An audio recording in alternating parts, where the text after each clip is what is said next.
And good afternoon and welcome to the 55th Annual Missouri State Boys High School Soccer Championships. We are at the Worldwide Technology Soccer Park here in Fenton, Missouri as we get set for the Class 3 State Championship match. And this has one upstart and one traditional power as they get ready to do battle here on the main stadium field. First, it's the Webster Grove Statesmen. They come into this one 23-3 on the season. They are here in the Final Four for the fifth time, and they are seeking the third state title in school history. They won it all back in 2014 and 2015 under then coach Tim Cashel. They were also here in 2018 with a second-place finish and 2019 with a third-place finish. So no strangers to this Final Four. On the other side, well, let's go back to Webster real quick. They are coached by Tim Velton, and Tim has spent his entire varsity head coaching career here at Webster Groves. They are currently riding a 5-game winning streak and a 6-game unbeaten streak as they had a late season tie in their last contest against Ladue, and then they won all 5 of their postseason matches. Now, you look on the other side in the all-black strip, that is the Kansas City East High School Bears, and they come in here for the first time ever. Their record 22-1 on the back of a big 2-0 victory yesterday over the Glendale Falcons. They are led by their head coach, Gerzo Guerrero. Again, also the entire coaching career here in his first year at East High School in Kansas City, and they would love to get that first state championship as well. As all of the participants in this one, the starters and the officials, get ready to take the field, we're going to turn it over to our PA announcer, Jim Powers, and he'll bring you the starting lineups and some other info on the game.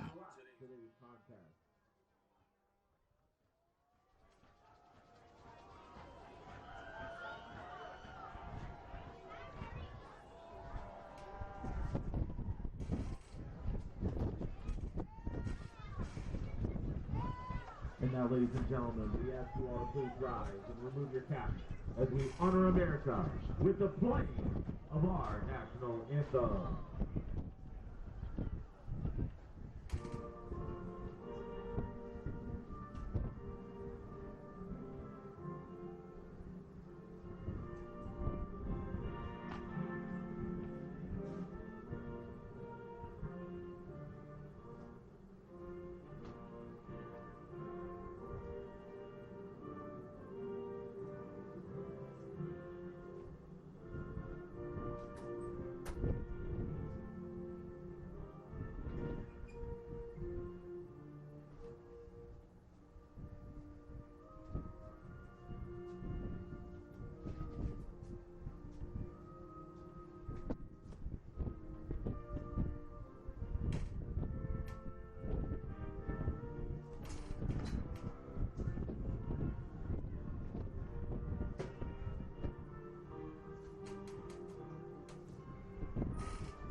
Now, ladies and gentlemen, let's meet today's participants. First, the Statesmen of Webster Grove. They come in today's game with a record of 23-3. The Statesmen are coached by Tim Velton. The starters from Webster Groves are number 0, Luca Zarki. Number 4, Brandon Hurd. Number 5, Jack Lewis II. Number 8, Jonas Osterley. Number 9, Jameson Peplow. Number 10, Oliver Doyle. Number 11, William Thomas. Number 14, Riley Myhill. Number 35, Jake Clifton. Number 20, Hobby Baker. And number 26, Maxwell Warnicki. The Webster Grove Statesmen. And now for the Bears of East High School. They come into today's game with a record of 19-1. The Bears are coached by Gerzo Guerrero. The starters for East, Number 33, Eliza Perez. Number 4, Omar Savani. Number 6, Safari Ibungia.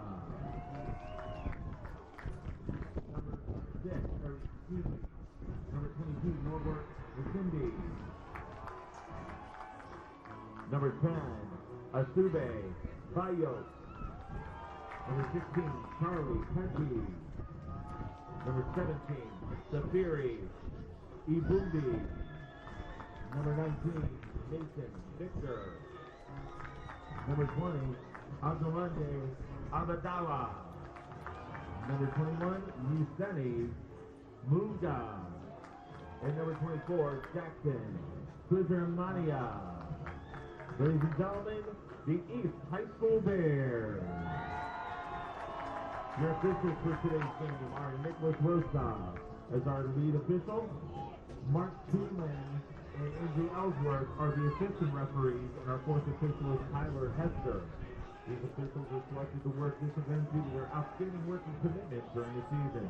Please join us in honoring these hard-working officials for this contest. Well, there you have the starters and the officials in this one. Once again, the referee is Nicholas Rosa in the middle of the park. It'll be Mark Tiemann and Andrew Ellsworth on the outside, and Tyler Hester, the fourth official, over here on the near side at the table. Webster Groves, they'll be in their all-white strip with black numerals, a little bit of orange trim mixed in there. They'll move from left to right on your computer screen, so they will have that 10-mile-an-hour wind or so at their back. Temperature right now hovering just around 38 degrees, so about 10 degrees warmer than it was yesterday when these two teams played in their respective semifinal matches. On the other side, East Kansas City, they're in that all-black strip with those dark green numerals and trim with a little bit of white around them, so we'll do the best we can to make out those numbers as we go throughout the contest today. It's a little difficult, but nonetheless, we'll do what we can. The sunshine will help us just a little bit. Yesterday, we were a little bit more of a gray day with a little more cloud cover, but the Bears will move from right to left on your computer screen. They have the ball first. They'll be going into that wind, that slight little bit of a wind, as we get set to go. And you see right there in your camera angle already more fans on that other side of the field than we had. Borgia, as they captured that Class 1 state championship just a little while ago, they had a nice student section. Not much in the way of students for Summit, but East Kansas City does have a few over there, and they've also got a nice contingent out here on the near side. And the grandstand to the left of where we're at, right near midfield, is absolutely packed with Webster Groves fans. So we'll get into this just a little bit with the formations and all that as we get a throw in here early on. In this one, down to the corner, this is Doyle. He's the captain. Wears that 10 shirt. His coach tells him he is very creative, likes to go to goal. Good off the ball as well. He's a dynamic runner, and he can be very, very dangerous. This one deflects out of play for our first restart here in this one. Let's first talk about the Webster Grove Statesmen. Again, they come into this one 23-3, fifth time to the state Final Four, as East will play this one across the back. They start with a formation of a 4-1-4-1. It'll be Luka Zarki. He's the 6'2 senior goalie. He got the clean sheet yesterday. And that win came out right at the end, took a little bit of a knock, missed the last half a minute or so of the contest, but he will be the anchor in the back. He's wearing that all-purple goalkeeper uniform. Nifty little breakout down this near side now for East. East has tremendous speed, so we'll have to watch that. Across the back, the forward, Jack Lewis, the second. We'll see him with that headband. He wears the 5 shirt. He just touched that ball there. It's Riley Myhill, the 14 shirt, and Max Warnicki, 26 in the middle, and Will Kopp on the outside, the 6'1 senior. In the middle, that lone kind of almost offensive striker, that's Jameson Peplow. He got things started for them yesterday with the goal. The next four in the middle, Jake Clifton, Jonas Osterly, Brandon Hurd, and Hobby Baker. Brandon got the assist. And then up top, we saw him earlier, Oliver Doyle, 13 goals, 7 assists on the season for the 5'11 senior. Now here's a breakout. They're going to try to go the other way with it. It's a 1v5 situation right now for Webster, but they're bringing some numbers in the next tier. Still with a little bit of space out here on this near side. Here's an opportunity. He'll chip this one to the far side, headed away easily by the defense, but not out of danger. Here's a shot this with the left foot. It's blocked again by the defense. They're continuing to battle for it. Here's another opportunity for Webster. Can they get anyone on the end of it? Keeper off his line. He'll get that one as we are just about 2 minutes into the contest. Let's go the other way this time now for The Bears of East Kansas City, 4-3-3 formation from their head coach, Gerzo Guerrero. In the back, Elias Perez gets the start once again as he kind of gives that one away, albeit momentarily. Their typical goalkeeper, Shakuru Hassani, he was out yesterday. He's out again today after an illness, and so he is unable to participate and knows that he would love to be there for his team. Webster now on the attack once again. They get it into the box. Here's an opportunity to the right side of the 6, still to the touchline. They cross it back. An opportunity tipped away. Shot blocked right there in the box.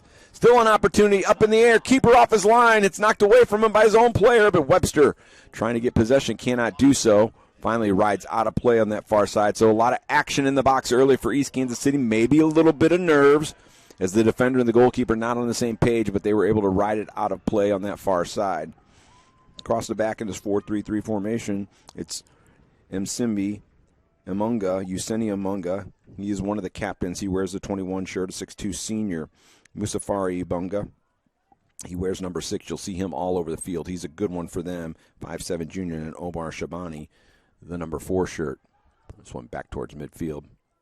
Quickly won there nicely by East. Now they're going to try a counterattack right through the middle. A couple players go to ground. No foul. Referee right on top of it.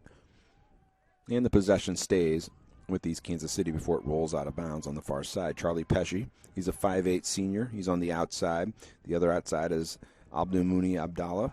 He's one of the captains, wears number 20. Webster on the attack now into the box. Opportunity now as it squirts towards the 12. This one knocked away by the defense. And this is Mbumbe. He gives it away. Webster on the attack once again. Mbumbe, maybe their most active player, wears the 17 shirt. You'll see him in those blue boots as well. Captain's armband. He's got the ball right now. He'll try to distribute. Can't quite get it to where he wants it to go. But he plays in the middle of the park, and then that 6'4 junior, he's got good size as well, so easy one to pick out. Throwing now for the Bears. Both teams might settle in a little bit. East, again, first time ever in the Final Four. They acquitted themselves nicely. 2-0 victory, and Perez got that clean sheet as well. This one into the middle. Coming back nicely is Lewis. Lewis likes to get forward, so he'll do a lot of running today. He'll have to backtrack. Let's talk about those front three. First of all, Usebe Bioki. He's got 27 goals on the season, 11 assists. He scored one yesterday. Actually, 29 goals on the season for that young man. Then it's Myson Victor in the middle. He's kind of their forward, number 19. All three of these forwards will mix around and go in different places. And then Jackson Twizermana, 28 goals on the season. He got the second one yesterday. So those are your lineups for both of these squads. As that ball is won by the Bears. Just a little over 5 minutes into this contest. 0-0 is our score. As we start our broadcast off, let me remind everybody now, this is a keepsake. So once it's completed, go ahead and click that download button. That'll take you to the purchase page, and you can buy this piece of Misha content forever. You own it in perpetuity. It'll be yours. Put it on a flash drive, put it on your hard drive, whatever you want to do. But you can own this keepsake, make a great gift for the holidays. So those are coming up here in very short order. Will be Thanksgiving next Thursday, less than a week away. Into the middle now, they give that one away. We've seen East give away a number of passes so far. Again, might be a little big game nerves. Biggest stage the school has played on in terms of soccer. First time ever to the Final Four, and they make it to the state title on the back of a 2-0-1. Now here's an opportunity for Webster. Can they bury? Great save by Perez. He stood his ground, and he went slightly to his right as he had to. Point-blank range that time for Clifton. And the 5'9 freshman was looking for his 5th goal of the season. Couldn't quite convert on that one. You're not going to get a better opportunity, that's for sure, but you got to give all the credit in the world to Elias Perez. He made 4 big saves yesterday, and that was a huge one here early in this match. Let's see if that doesn't calm some of the nerves for the Bears. This one off the side of the foot goes out of play in that big fan section, almost a student section for the Webster Grove Statesmen on that far side. Again, they've packed the entire grandstand down here to the left of midfield all the way down to the end. So a lot of Statesman fans on tap here, at the soccer park, and you start to talk about Webster just a couple of miles east on Highway 44, which runs adjacent to the soccer park here in Fenton. that's easy travel for them. Easy travel day. Of course, East Kansas City, they'd have to come 4 hours-ish to get here to the soccer park. And it's a cold day. Not as cold as yesterday, though, so we'll see how these teams settled in. Good tackle there. It'll be a foul. Referee will blow this one dead, and actually it'll be a throw-in. Stay right here on this near side with Norbert Msimbi into the middle as they try and attack now. Now we will get a foul. They'll get a free kick, so good opportunity here. Sometimes a few restarts, a couple of these set pieces, that's what can allow a team to settle in. And Boombe, he'll be the one to direct traffic out there. You see him wearing those bright blue boots. He's one of the easier ones to pick out on the pitch, along with Clifton on the other side with the bright green boots. Here's one to the ground. This one just rising all the time, high up over the top of the goal, but good opportunity there. Just put it down, had that half yard of space, decided to have a go at it. That was Bioki, and that shot goes a little off target. Now they'll try and go the other way. It's intercepted space now. These are the Bears into the offensive end. Couldn't quite convert as they got it into the box. Now we'll get a foul going the other way.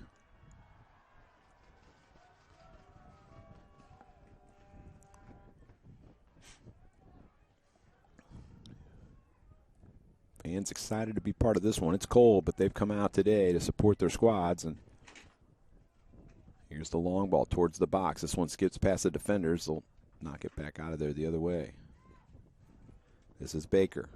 Can't quite get past the defender, but he does win the throw-in on that far side.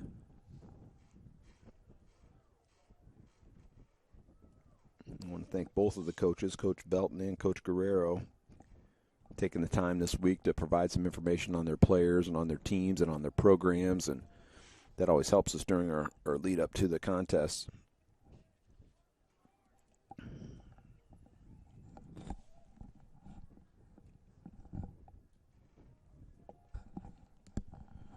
Free kick now, and you'll see this maybe a little bit different than what you might be used to with a lot of soccer matches, especially at the varsity level, but the goalkeeper Perez does not take them, and they'll have a defender back there to take it. This slot ball through. Can they get on the end of it? Good speed by the defense. They have 4 defenders back the whole time, and collectively we're able to shut that one down. This is Baker. He's knocked down. He'll draw the foul right near midfield. A couple times the East Bears have pled their case to the referee. He's only going to let that go on so long before he'll issue a red card, especially in the aggressive manner that they're doing it.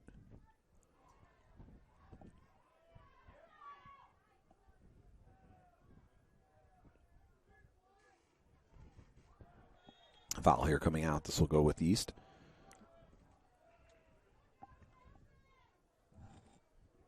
Webster Grove, school of just slightly over 1,000 students, almost 900, just short of 900 for East Kansas City, so about the same size.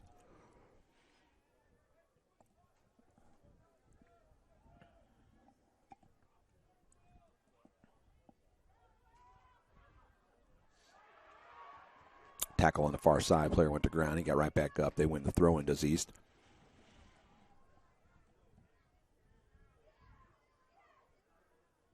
And they'll restart it from there. Nifty little move to get around one defender. They got some numbers forward. They tried to slot it through that time to Mboumbe, but it was beyond his outstretched boot. One of the things we noticed from the Webster Grove Statesmen yesterday, they like to play the ball to feet, keep possession, try and unlock some of the forwards, look for Doyle, for players like Hurd and Osterley to be very involved, along with Peplow. They'll play a lot through the middle and then try and quickly get it to the outside to create some advantage. Near side now. They try to work that one to Pesci. He can't get on the end of it. This one to Doyle. Doyle lets it run past him right into the teeth of the defense.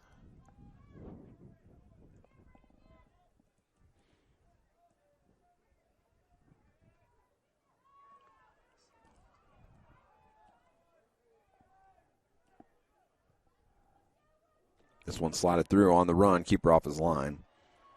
Good size is Luka Zarki, 6'2", senior. His coach says he's one of the best keepers he's coached. and had the chance to instruct with the ball at his feet. This one he came off his line to grab it. One of the captains. Sorry, I'm still not sure about that.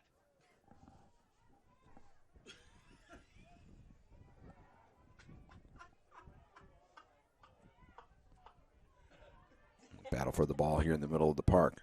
That one goes right back over to East.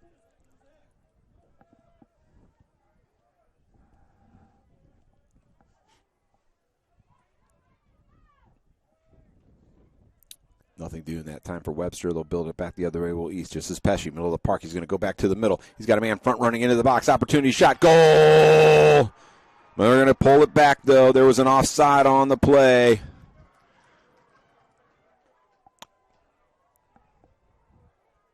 That'll be our first offsides call, but that was an exciting build-up and a slot ball, so Webster's going to have to watch that. We talked about the speed of East at the top of the broadcast, and that was a pure example of that. He was just probably a yard or so offside. Good trap by the defense, playing that higher line. But when you do that, you are vulnerable to the through ball, especially with the speedy team. And the counterattack. This is Webster on the buildup, on the counterattack themselves. Into the box now. Knocked away, but not out of danger. Webster will always have one or two players right in the middle. Nifty little move there. They'll play it off to the left side. This is Baker. He gets on the end of it. Tries to push it into the 6-yard box. Can't quite get it there. Defense wanted an offside call on that previous play. They did not get it.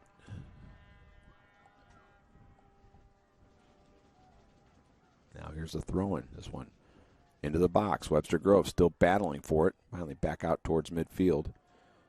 East had brought a number of players back, and they didn't have anybody out there to corral it. Long ball again. Niftily knocked away. That was Munga. Now we'll get a foul.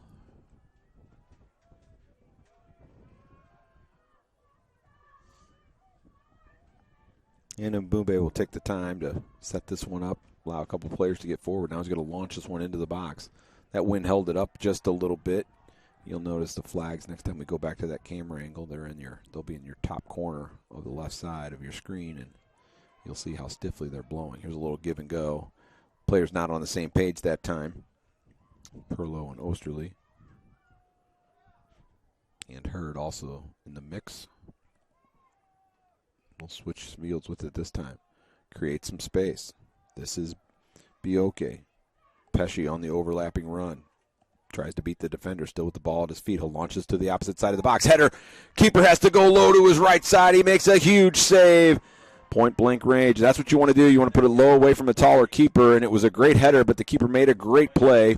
This one deflects. See if the keeper can hold it from going out of play. He does just that. So big save that time by Zarki, and good build-up again for the Bears. They've been dangerous. Had one offsides call. Now the keeper was called upon there to come up with a huge save. Over 1,700 minutes for Luka Zarki this season. He's got those 12 shutouts. Over 100 saves. He's given up just 8 goals on the season. And he has kept it clean all the way through the postseason. 8-0 against Windsor, 7-0 against Lutheran South. In the big match against Rockwood Summit, they win that one in PKs, 1-0. So kept the clean sheet there. And then Notre Dame from Cape Girardeau, 4-0. And then, of course, yesterday against the defending Class 2 champion, Whitfield. A couple of players checking into the match here. Claude Bailey, one of them, out here on the near side. Also just checking in a moment ago is Luke O'Neill. He just had the ball. Or Owen Banty, I'm sorry, just had the ball. This will drift on the far side and go out of play. Henry Utterson also checking in.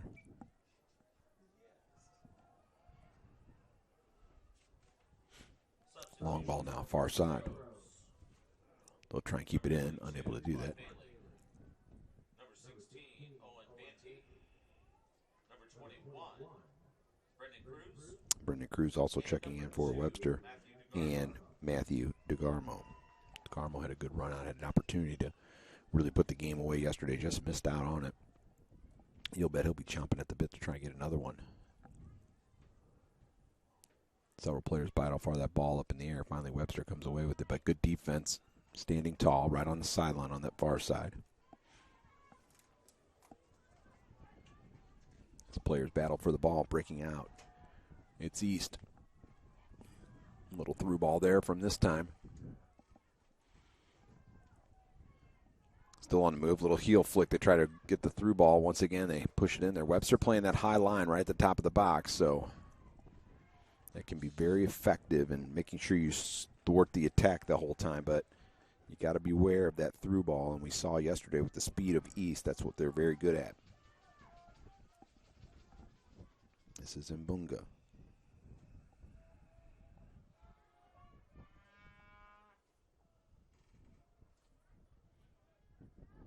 Webster now a little space in the middle, closing it down quickly as the East defense.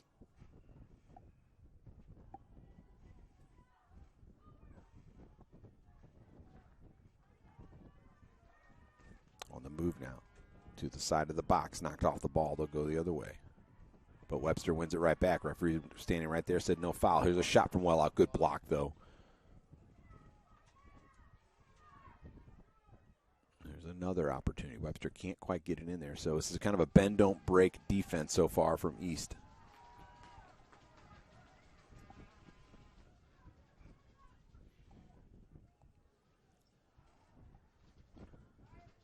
This will result now in our first corner kick here of the match. Let's see who's going to take it over there. Looks like it will be a team of Osterley and Hurd. Osterley 14 assists on the season. Hurd 7 assists on the season. He had the assist on the goal yesterday. Now, Bears trying to break out. They're at midfield already. Take no time now. They're going to run past the first line of defenders, but good collection by Webster Groves. They try and go to the front. This is intercepted on the box. There's a shot. This one high up over the top of the bar.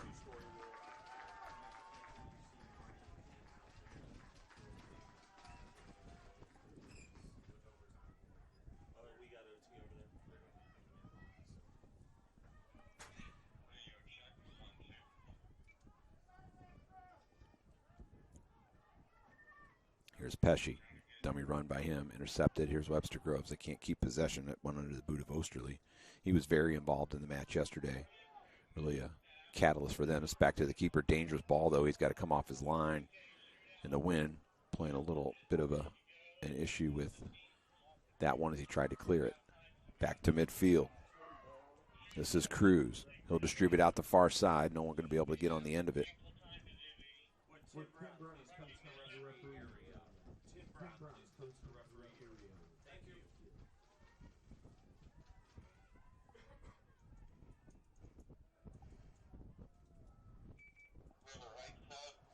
This one high up over the top of the grandstand on the far side.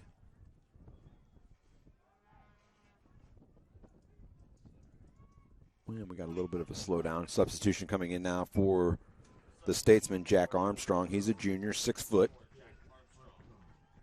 Given a few instructions that he got from the coaching staff. We're waiting for the ball to come back into play.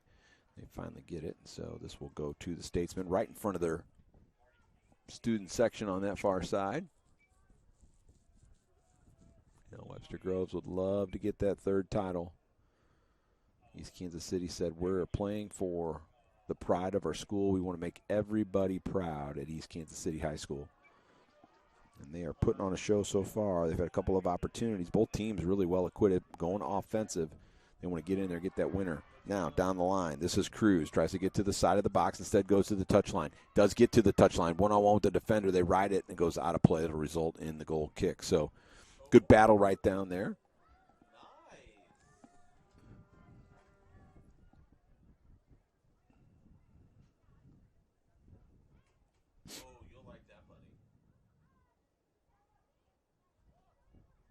Long ball well up over the top of midfield. This one given away. Here's Pesci on the counter. Tries a slot ball again on this near side. He had a step that time, but good play by Lewis. He's a 5'9 senior, Jack Lewis II. We saw him make a lot of runs down the right side yesterday. He likes to get forward. His coach talks about his aggressiveness, and he gives up the first corner now for East Kansas City. This will be a left-footed boot swinging away from the goal. Let's see if anybody can get on the end of this one. Towards the 6-yard, flicked on by Pesci, and it's deflected, and boy, Webster dodged a huge bullet there. They almost deflected it into their own goal. It was a power header from Pesci. He got a lot behind that one, flicked it on towards the goal, and it just went wide off the deflection. Same ball again. This one out of there by the Statesman defense, but quickly gathered up, and they're going to go for a cross towards the 12-yard spot. This one, diving header. Keeper right there to grab that one. It was directed towards the goal, but really didn't have much power on it, and easily grabbed by Zarkey. He's going to take his time and tell everyone to get back towards midfield. This one flicked on. Webster with some opportunity. Players forward now. This is Cruz. He's knocked off the ball, and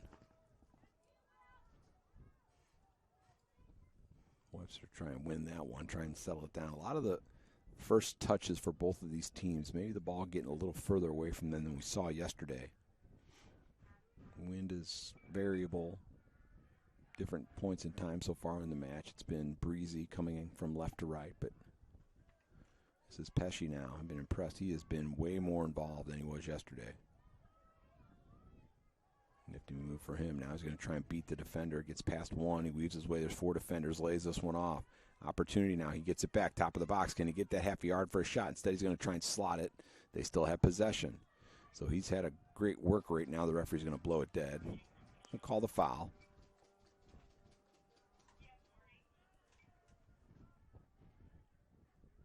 Actually, it's going to be an offside call, so that'll be the second offside call here of the match for East Kansas City. Just a little over 15 minutes left here in this first half of action. It's been good back and forth. Both keepers have had to come up with saves and be on their toes.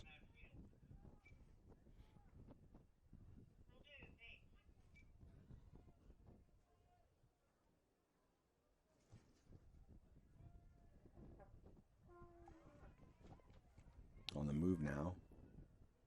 Here comes the Statesman. They'll play the space back to their back line. Now they'll feed it into the hole. That one intercepted. Pass wasn't quite where he needed it to be off the boot of Cruz. It's good feed into the hole. This time gets past the defender. An opportunity now for the Bears. Try to get it to Peplo. He can't handle it now. Other side. Opportunity again. Here is East Kansas City.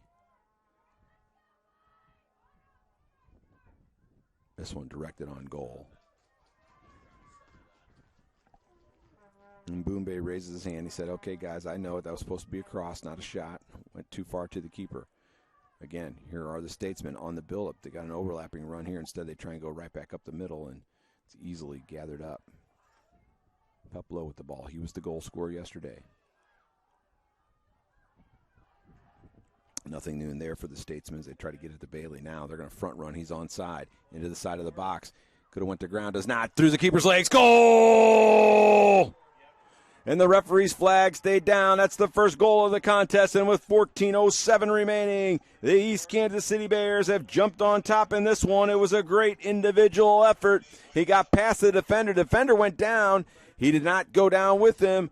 Touched it and goes right past the keeper.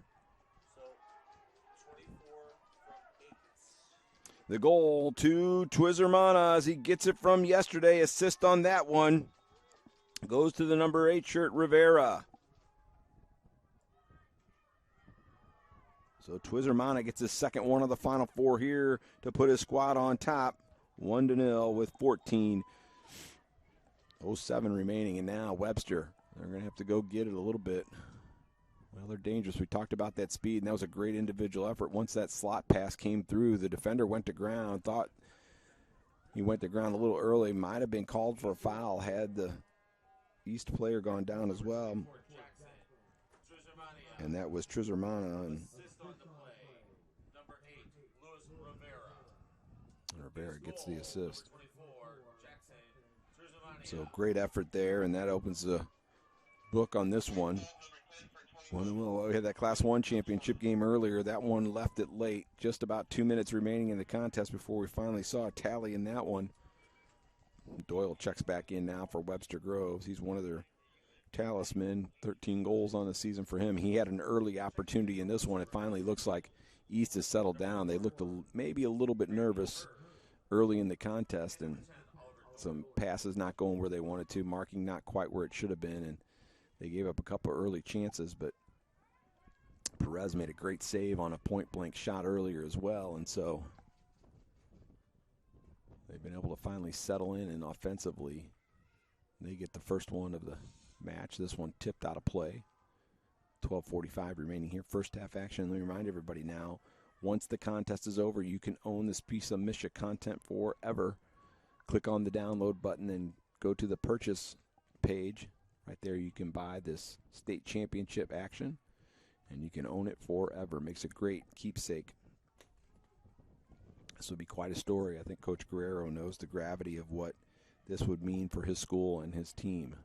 Not a lot of people expected them to be there. You talk about this squad. They've won 13 on the trot, 17 games in a row, undefeated. The tie in their way back in late September. You have to go back to September 10th for their last loss. That was against Glendale, a team that they beat yesterday. The only other loss early in the year, the Blue Springs South.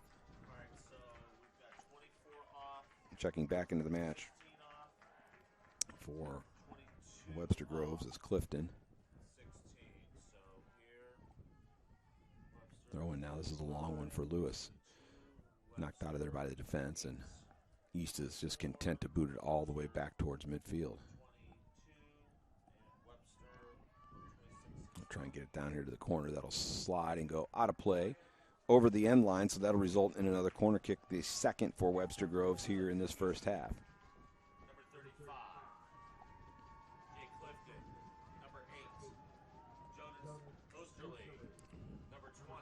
Clifton and Osterley checking back in, as is Baker and Warnicki. So they all get a nice little rest. They're ready for that this last 11 minutes. Here's a long ball to the backside. Keeper off his line, can't get a hold of it. A couple of players battled for the ball. It went down to the ground right at the edge of the 6, and there's the keeper. Great play by him. Stay on top of things. He missed the ball, though. Webster had the opportunity with him out of the goal, but could not capitalize. Midfield now. This one flicked on to the defense. This is Myhill. His ball ricochets all the way back into the goal box. So Zarki has to collect it.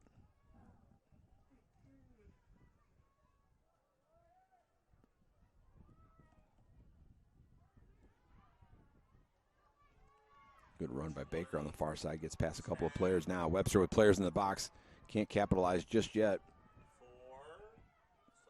Still battling for it. Webster still with possession. They've got one more player open out here on the near side. This is Clifton. One-on-one with the defender. Overlapping runner. Gets to the touchline. Slots it across. This will deflect and go out of play. Another restart for them here on the set piece. On the corner kick. Third corner kick here this first half.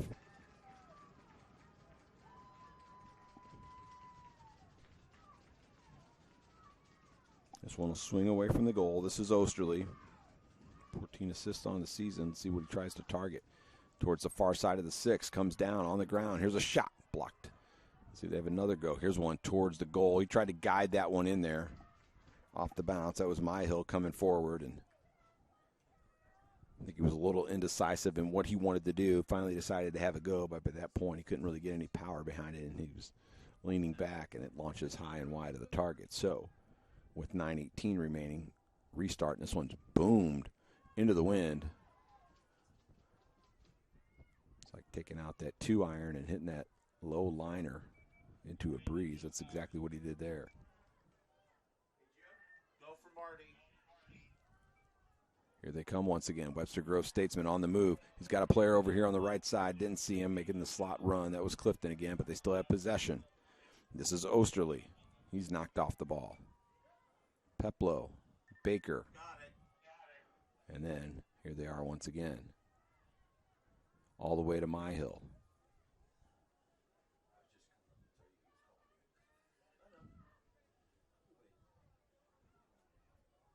Webster's had their opportunities. This game by no stretch of the imagination over as far as they're concerned. The referee's going to play possession here on this one. Webster goes into the box. Shot. This one deflects, and this will go and drift out of play here on this near side. Baker went to ground. He's going to be okay, though. Took a little bit of a knock there on that one. As the Statesmen quickly get it in, they'll have another throw-in right here on this near side. Actually, he's going to call a foul, so this will be a set piece. He'll get his 10 feet and commit a couple players forward now. Let's see if they don't get some size into the box.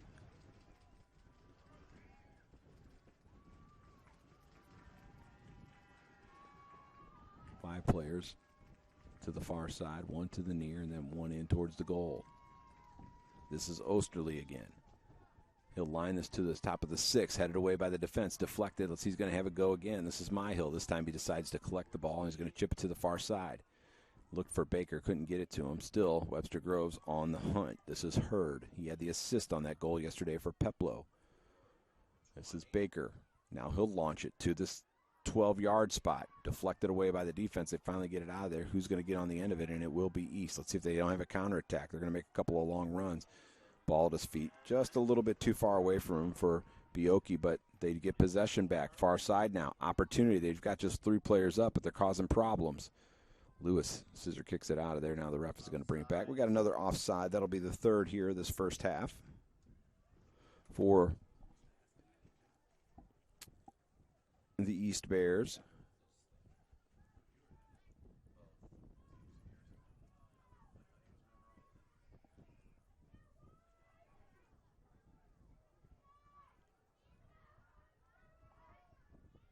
As Myhill boots this one long down the line, headed away nicely by the Bears. That'll go out of play, though, and allow Webster to collectively move forward and have the restart on the throw-in. Good intercept there by the defense for East. Webster, though, continuing the battle on that far side. They've got possession. Back over the sideline, out of play once again. Throw-in for the Statesmen.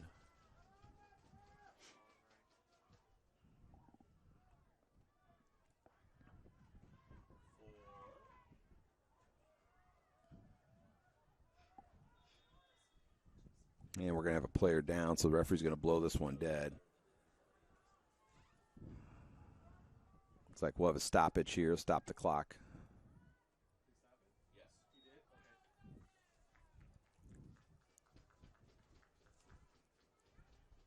Maybe it wasn't.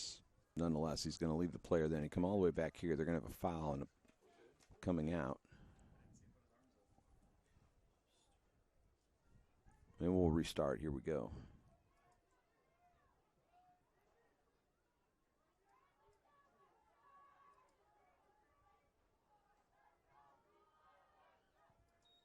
This one back towards Webster Grove penalty box. Brought down there. And they've been dangerous with those 3 and 4 players up at the front. That's why they can get past players quickly. They have good footwork. Collectively, they make nice runs.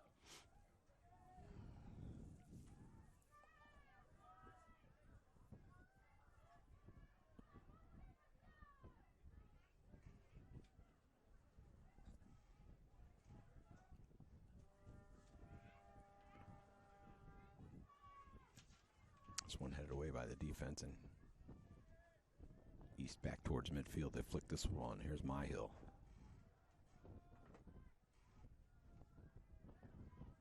Lewis back to Myhill. Both of them wearing those bandanas. Karate Kid style, if you will. It's come back in vogue after 40 years.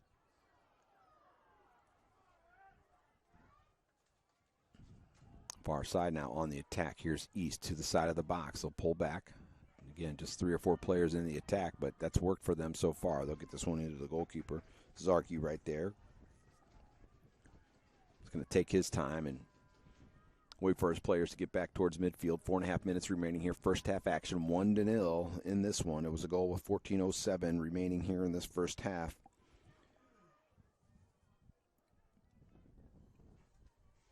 By Twizermana. Left side now, who launches to the far side of the box, past everyone. Can they track it down before it goes out of play? They do. That is the Bears of East High School. Webster defense gets it out of there, though. Now they'll push it back towards midfield. They try to get that one to Doyle. Doyle operating as the lone front-running striker. Webster's constantly got 3 or 4 in the attack right in kind of a line behind him, but he is he is the front man. Would Felix Samba from Easton and Ken Sauter from Webster Groves please go to the area underneath the scoreboard at this time? Little give a go on that far side. Webster can't stay with it. It'll drift and go out of play, and so that'll result in a throw in deep in their own end for the Bears.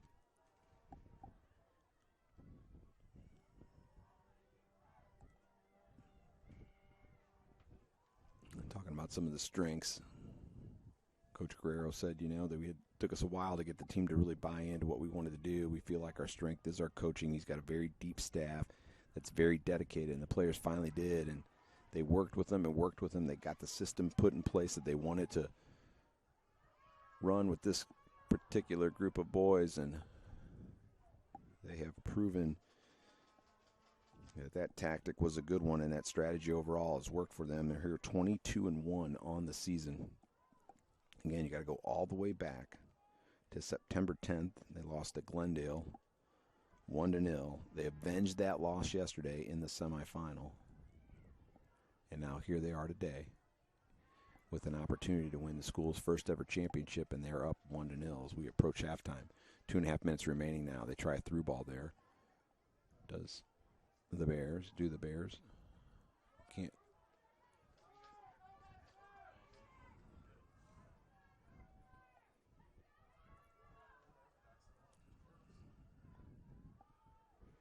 Good win. Here they come again. Long ball into the box. This will drift and go out of play. Never really got around on it. As Zarki will take the goal kick now. We'll just distribute it to the other side. Myhill. Webster Groves fans still getting into this one. They know there's still another 40 minutes remaining. They got an opportunity now as we approach the half. They'll put it on his left foot. Does he get a shot? He does. Low along the turf. Perez right there. Good play by Elias Perez. He stood his ground, came to the top of the 6-yard box, cut down the angle enough. Good run by Doyle that time. Again, he's dangerous. He makes those long runs, and that time he put himself in a position to at least have a go at goal, and the defender was collapsing on him all time. He's got a half a step past him, but shot didn't quite have the power he wanted to, and the goalkeeper was right there for it. So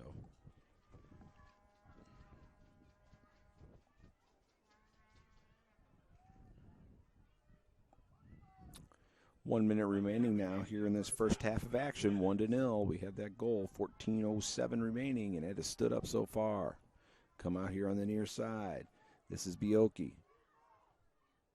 Tries to go the other way with it. Good defense. Again, that high line from Webster Groves, paying dividends for them. Other way now. It was Osterley. He's knocked off and still with the ball, excuse me. Here's Peplo. His pass behind Baker. Let's see if they can retrieve it before it goes out of play. They do. Now here is Baker once again. He's got those yellow boots on. Now we'll get a foul going in. Opportunity now, 20 seconds. Webster not with a lot of time. Just throw everybody forward. Referee's going to stop the clock here with 17 seconds remaining. He's going to give Webster the opportunity to get this restart.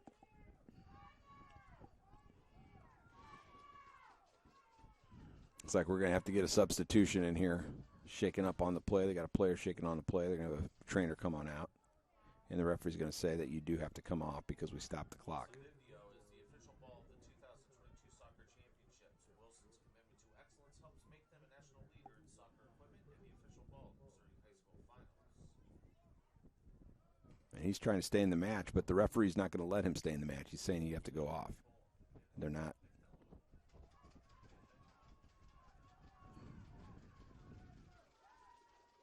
East does not have a player in. Now they finally bring a player in off the bench. Abwe comes in. Crispin Abwe. 6-foot junior.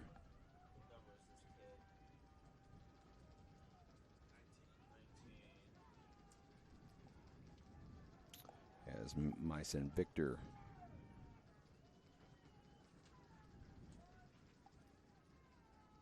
goes to the bench. Now 17 seconds remaining. Not sure why Webster wouldn't throw everybody in the box. But they decide not to. Here's one launched towards the 6. Couple players there. Keeper off his line. Can't get it. Scissor kick. Does it get in the back of the goal? Not yet. Scrum for the ball right on the goal line. No one able to get it. Finally, I think the keeper gets it. Referee goes in there to see what's in the bottom of the scrum, but Webster had a couple shots at it. And that'll do it, folks, for the first half. The clock winds out. We'll go to halftime.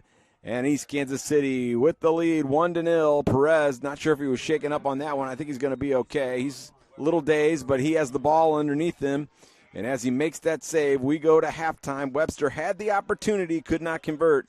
And the score remains 1-0 with East Kansas City on top. We're going to take a break. When we come back on the other side of this one, we'll have that second half of action. You are watching Missouri State High School soccer action on the Misha.TV network. You kidding me? And the Norwood Pirates have their first ever state title. Jackson, oh, it goes!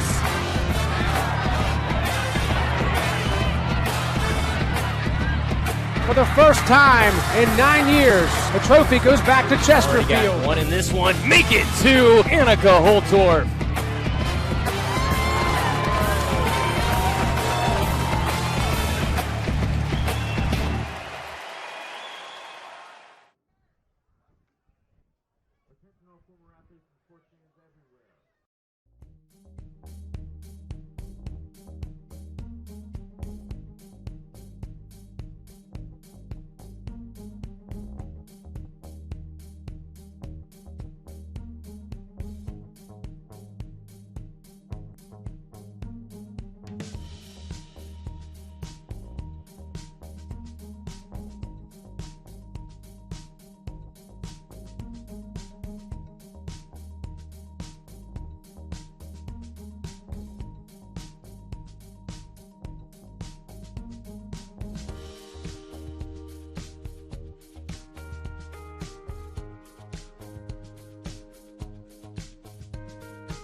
We are at halftime here at the Missouri State Boys Class 3 Soccer Championships, and it's East High School from Kansas City on top of Webster Groves 1-0. First ever trip to the Final Four for East, and they right now are 40 minutes away from winning their first ever state championship. So we'll see how this plays out.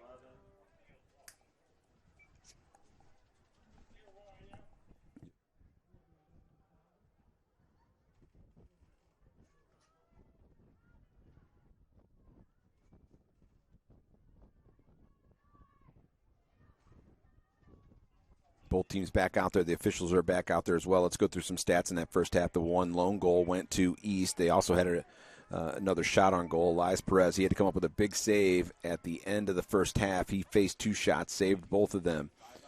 6 total shots for Webster and 4 for East Kansas City. Corner kicks, 3 to Webster Groves, 2 to East Kansas City, and fouls, 4 for Webster and 5 for East Kansas City. So that's how this all shakes out. East Kansas City only used 2 subs in that first half, 5 subs in that first half for Webster Groves, and we are underway here in this second half. Webster Groves moving from right to left. Not sure why they blow it dead right away. We'll reset the clock and restart it here. Back to 40 minutes.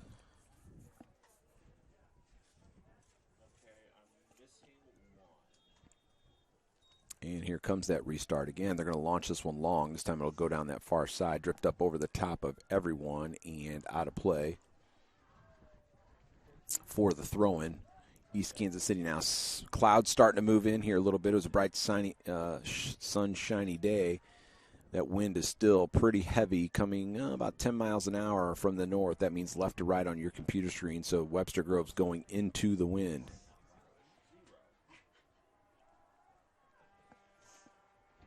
Temperature holding at 39 degrees as we start the second half. Opportunity now for the Statesman. In on goal. Does he have an opportunity? Shot. Saved by Perez again. This time it was Baker in all alone. That's the second time that Perez has had to come up big with a Webster Groves player bearing down, and now he is shaken up. Referee's going to go over and check him out as this ball goes out of play for the throw-in, but that was a great slot ball. Baker may be shaken up slightly as well. He's holding his back. He's going to be able to come off to this side, and he's going to stay in the match.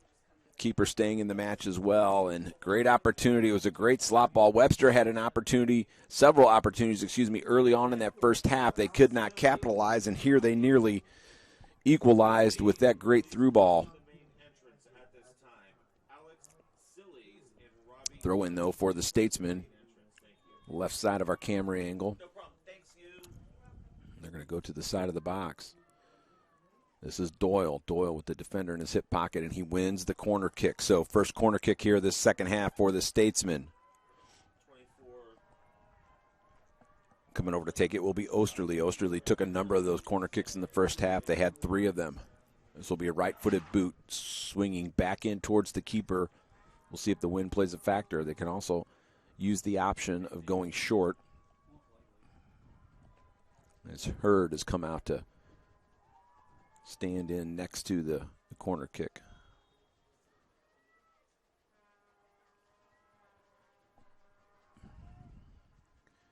This one booted back towards the 6, and it's high up over the top. So Baker with another opportunity there. That time rose above everyone. About 5 yards from the goal line, it popped it right over the top of the bar. Keeper did not make much of a reaction. So had that been on frame, I think they would have knotted it. They had their second opportunity now. Just like in that first half, East starting a little bit unsteady. They were able to right the ship. Eventually got that go-ahead goal with 14:07 remaining. Took them about 5 minutes or so, though, to settle in before they were able really to get some traction. This is Myhill. He'll play one long down this near sideline. It'll go into the Webster Groves bench as the sun pops back out again. If there's going to be one factor outside of the wind environmentally, it could be the shadows. It would go into the keeper's eyes coming from this particular near side, near the Webster Groves bench. That's the one area where the sun could play a factor. You see how those shadows are cast from right to left. Full stretch now into the offensive end. Here's Baker once again. He's been a factor. A couple opportunities early on. Tries to feed it to Doyle. Doyle putting some pressure on the ball. Gives it away. This is Baker. One-on-one with the defender. Good defending there, and they'll break back out towards midfield. Center of the park. This is Hurd. He'll switch and go the other way. Still with the ball. Defeat is Clifton, the freshman. He'll give it up. This is Peplo. Peplo's through ball. Intercepted now. Counterattack time for the East Bears. They're knocked off of it. This is Pesci. Pesci played a really nice ball game in the first half. He was a catalyst for them. Now he'll have it go from well out. This one will go wide of the target, though. Good opportunity for him. Shot goes wide of the target. Keeper had it covered all the way, but that was a 30-yard run for Pesci with the ball. So he cut it back to the middle and then just rivals it low to the left side of the keeper.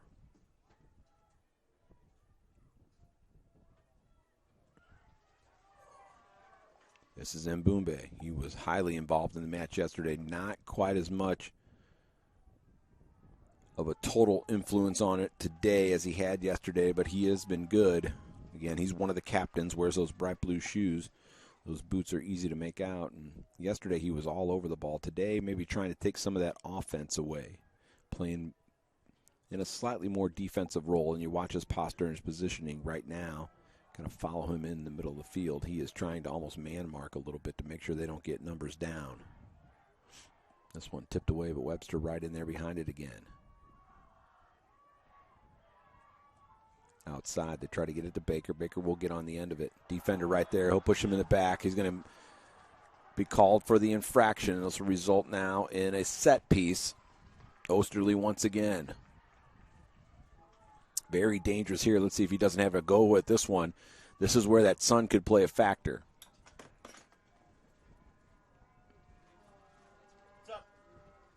Seven in the box for Webster Groves. Everybody back in behind the ball for East Kansas City.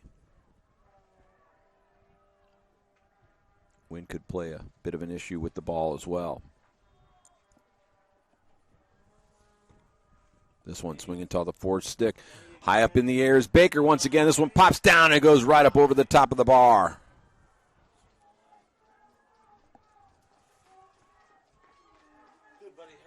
That'll result in a goal kick. So all of the offensive pressure so far been put on by Webster Groves and the Statesmen here in this second half. Baker has been involved in 3 very good scoring chances. Square ball now to the middle. Good speed through the midfield for East. This one up in the air right near the Webster Groves bench. That'll result in a throw-in now for East Kansas City.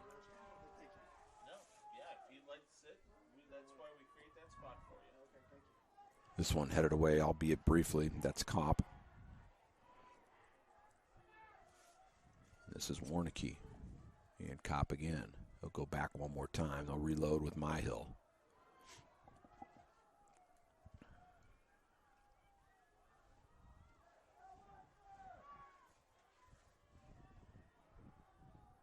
Long ball from Myhill, trying to go up top to Doyle. Here's Baker again. Tries to weave his way past a couple of defenders, deflects out of play. It will result in a throw-in now for East.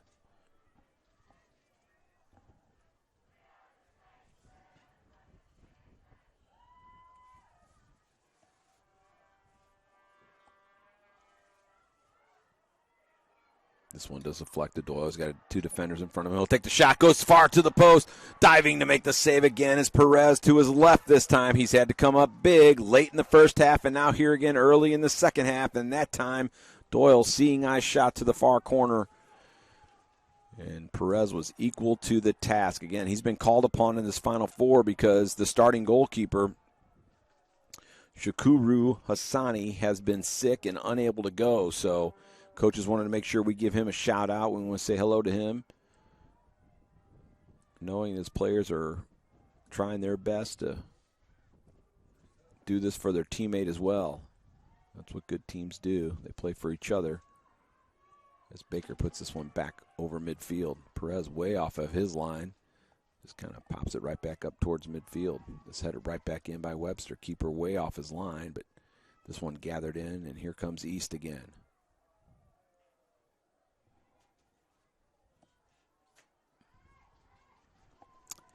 That was Mbumbe.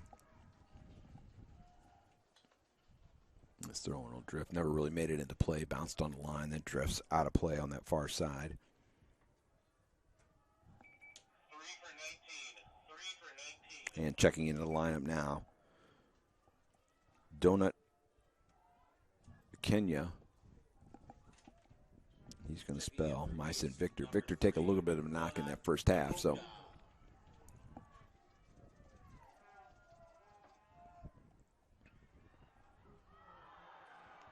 Hard foul on the far side. Referee's going to stop the clock. We're going to get our first yellow card here. So Pesci's going to have to come off. Pesci will get the first yellow card of the match. Quick restart, though. Referee's not going to allow that because the player had not subbed out yet. Pesci's still on the pitch. So he has not come out of the match. Fourth official, who's the yellow card on? The way 16 was running, yep, it's 16. So now they are going to make him come out of the match, and they're going to have to sub him out. Yellow card issued to East. And Simbi is coming back in. He started the match, wears that 22 shirt. Norbert Masimbi will enter the ball game. So 22. Opportunity for Webster Groves on the restart now. 8.5 minutes into the second half. Okay, it started on the touch.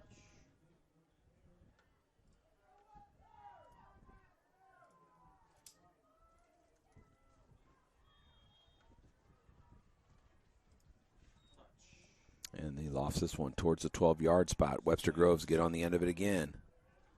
Ping pong. And no one able to gather it. But they do have possession again, do the Statesmen, albeit briefly. This one just scissors kicked well out over midfield. This will drift and go all the way back down towards Zarki. He plays it out here to the near side. This is Kopp. Back to Myhill. Forward again into the hole. This is Doyle. Trying to through ball, gets past the defender on that far side. Clifton's working on one-on-one with the defender. Good tackle there. This will drift and go out of play. Let's see if Webster doesn't try and get a long throw into the box. Baker has been very good in the air so far, winning the ball, just has been unable to direct it on goal.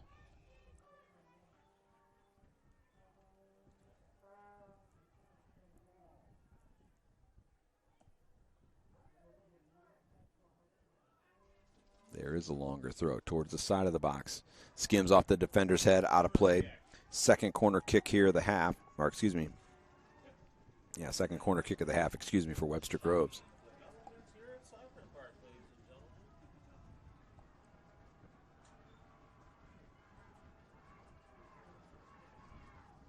Just over 30 minutes remaining. Webster Groves trying to get that equalizer. Here's one to the top of the box. They've deflected in towards the goal. Perez right there once again as it was guided towards the keeper. Coming forward to make that play that time was Kopp as he was able to deflect it on goal, but Perez was right there.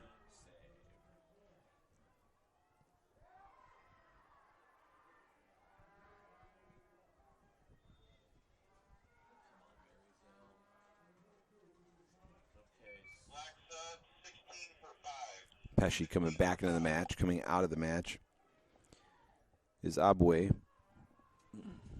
Crispin came on late in that first half. Substitution number 16, Charlie Pesci in the ball game. Immediately try to go to Pesci, can't quite get on the end of it. Try to pass it back to him again, nothing doing. This one up over the top. Let's see if Baker can't utilize it. He's got enough speed to get to some space. He does utilize it, puts the ball in space, puts it on his right foot, tries to shimmy shake one defender, gets it on his left foot now. He'll launch this one across over the top of Perez. It hits off the back of the post. Well, the keeper misjudged it that time. Maybe the first mistake Perez has made, but he gets bailed out by the goalie's best friend, the goalkeeper's best friend, the post, and it deflected off of the post and went away from the goal instead of into the goal. And Baker, what does he have to do to get a goal in this second half? What does that young man have to do? He's been stopped from point-blank range. He hit one just over the top with a header, and now he hits the post on a BB from the far side. You know, the good goal scorers would say you just keep going at it. This time it's to Baker again, into the box. Tries to bring it down. A couple of defenders in his hip pocket. There's another one. Goes to ground. He's still got the ball at his feet. Tries to get past one. It'll be a deflection. Should go out of play. This should result now in a corner kick. Referee's going to come in and make sure there's going to be no extracurricular activity. He's going to bring a couple of players over and say, we want to talk to a couple of you. He hasn't killed the clock yet. No card. And it looks like we're going to have a drop kick. Now we are going to stop the clock, and now we are going to get, and I think this one's going to be for dissent after the play. This, again, we talked about this in the first half. There was a lot of complaining to the referee about calls, and now they're going to get a penalty kick. Or are they going to get an indirect kick? He hasn't shown a yellow yet. He has not shown a yellow. It is going to be it's going to be a goal kick now. Okay. And now the Webster team can't believe it. So he stopped the clock. We're going to punch the clock back in. No yellow card. Webster fans infuriated with that decision. Nonetheless, ball back in play, midfield.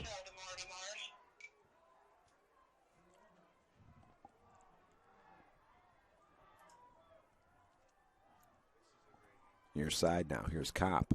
Tries to beat one defender. Can't do it. This one. Into the front. Here's Osterley. A little bit of space. Let's see if he has a go. He will have a go. Shot well out. Goal! Osterley! 27:32 remaining in this second half, and he equalizes, and it was an individual effort. He cut across his body. Back to the near post, and the keeper had no chance. He side-netted that one. 27:32 remaining in the second half, and Osterley is not at the game at one apiece. The all-conference performer does it there, and, you know, the coach glowed about his passing ability. Well, that time he takes the shot, and it was a laser into the corner past the outstretched arms of Perez, and it's been all Webster Groves here in this second half, and they finally get that equalizer and knot it at one apiece. Get an opportunity. We'll see it right here. Watch him cut across his body.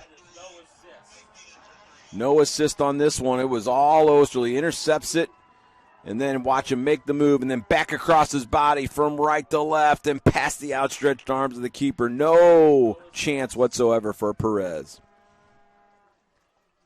Great individual effort. That's what you like to see in these great big-time championship matches, is somebody with a moment of inspiration. We saw it in the first half with the assist and then the goal for East Kansas City, and now for Webster Groves. You see it here in the second half. It's all for the playing now. 27 minutes remaining here in this one, and we're knotted at one apiece. Well, let's see if they can't get back on the front foot. Looks like they might be. This is Abunga. He'll throw this one over, except for Mbumbe. He'll throw this one towards the goal, up over the top, but he's going to get more involved in the offense. He's kind of just sunk in defensively, been more of a defensive midfielder. Gets into the attack. Really the first time I remember him being that far forward in this match. Here's Myhill.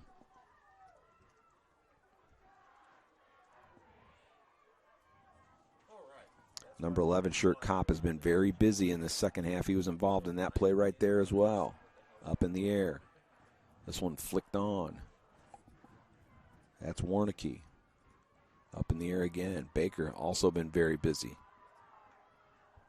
Referee says no foul there. Doyle tried to draw that one.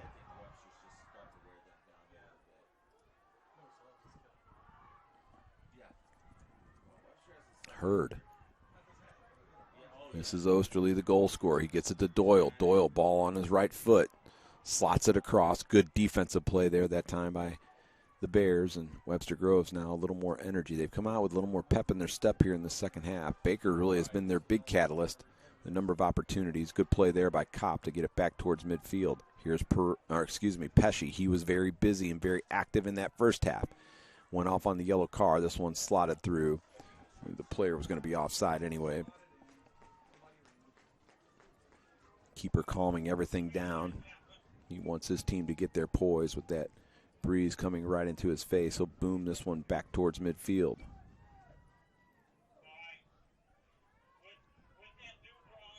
This one flicked on. They're going to try and get it to Baker. He can't run past the defenders. Two defenders right there as he tried to split them. Here's Myhill. Can't settle it down. Throw in two East right in front of their own bench.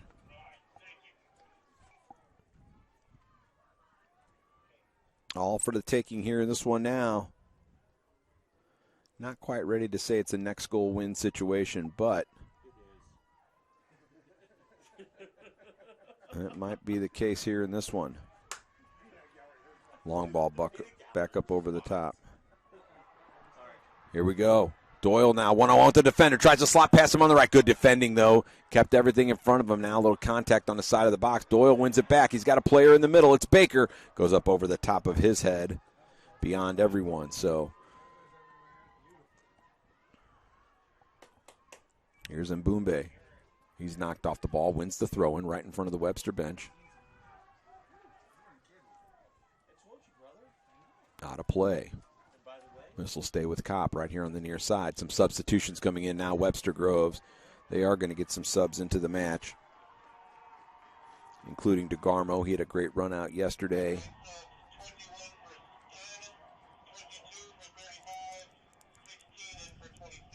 Also into the match is Bante. You see me, where's that stocking cap along that back line? He gets the ball, so he'll get an early first touch here. Okay, so we go Webster, 21 for 10. Here's the long ball. They're going to try and target up top this time. This is Cruz. Of course, Doyle getting a little bit of a rest now. And here's Cruz, who just came off the bench, and another player that came off the bench a moment ago, DeGarmo.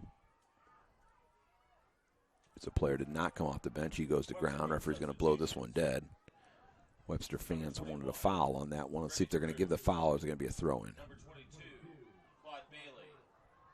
Number 16, Owen Banty. And number 2, Matthew DeGarmo.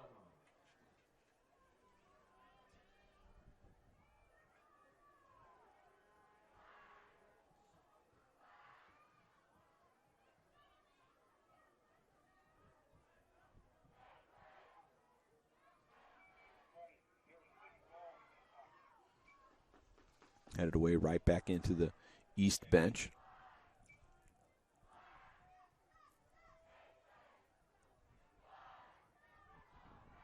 Here's a Mbumbe. He'll play it out the far side. A little bit of space now. Let's see if East can't settle down and try and build up something offensively. They have had not many opportunities. A lot of it's been played in the midfield and on their defensive end. But here's Mbumbe now. Nearly falls down. Now slots one through. Man, it stopped his run, though.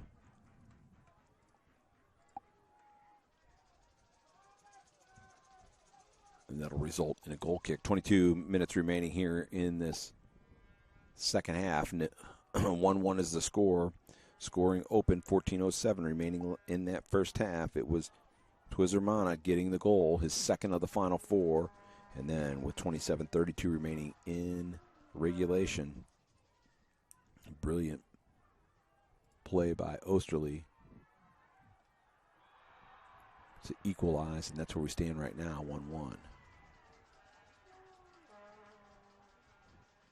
Mbumbe can't believe that foul there. Still telling the ref, what did I do? But referees, again, not changing his mind on this one. So East is going to bring everybody back in behind the ball. Once again, great dangerous opportunity here for the Statesmen. See what kind of set piece they've drawn up. Into the box. Flicked on. No one on the end of it. Good defense. They pop it back up in the air. That's where Baker was so effective here early on in this second half. Banty will track this one down. This is Lewis. Back into the mixer. Knocked away, and now he'll slide this one over the sideline on that far side. Jack Armstrong checking in for Webster Groves. Checking in for East is Abui.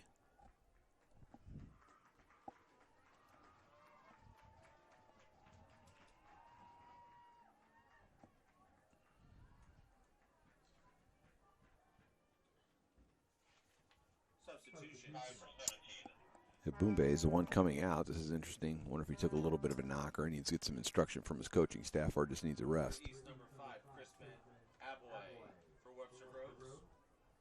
Number 24, Jack Armstrong. So 17's the one that came out. This one flicked on the attack for Webster Groves. Knocked out of there. And here's Pesci on the far side. Nope, he's doing perfect. No, these Strong tackle on the far side. We got a little bit of contact. Pesci's on the ground. He is shaken up. He doesn't want to come out of the match. As the referee still got to stop the clock. He's saying, no, I'm going to be okay. He took a knock on the leg. And now a good opportunity. This was a good one for East to settle in. They get the set piece. This is where you'd like to have a player like Abumbe out there, but he's on the bench, so he'll launch this one towards the 6. This one skids off the defender's head here on this near side to the corner. And that will result in the first corner kick here of the second half.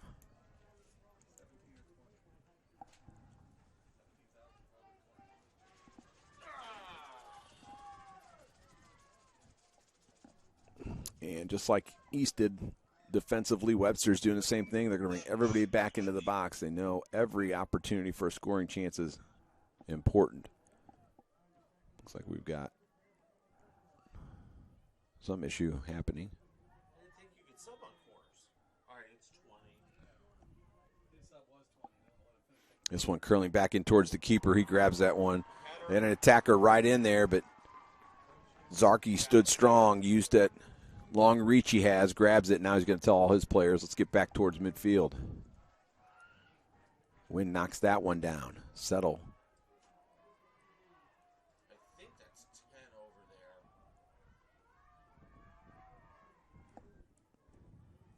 there. Abdallah tries to feed it to the far side. Now they're going to come back here to the near side. This one up over the top of everyone, and it drifts and goes out of play. So with 18 minutes remaining here in this second half, 1-1 is our score. We're locked in a good one, folks.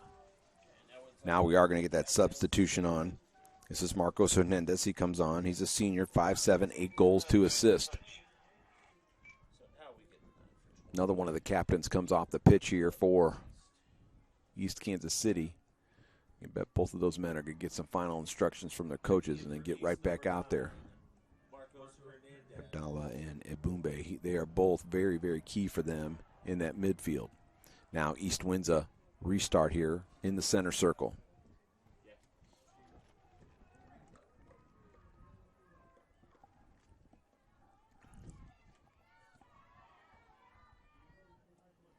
Play it back one more time. Now they'll go all the way back near center. Near the center half line. This one into the box. Zarky off his line easily and gets that one. He'll look things over and push this one all the way back towards midfield. That one cuts through the wind.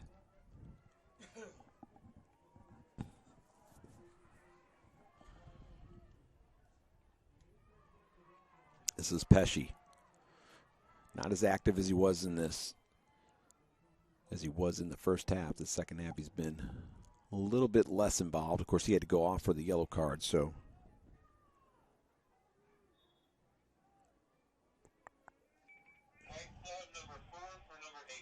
Checking back in the lineup now for Webster is Hurd.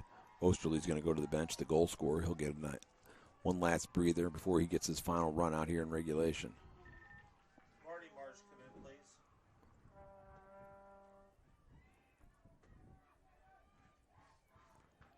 This one into the middle, goes past everyone right to Marty, it's the Jim. Bears. Here's Pesci. Air horns are prohibited as artificial noisemakers, correct?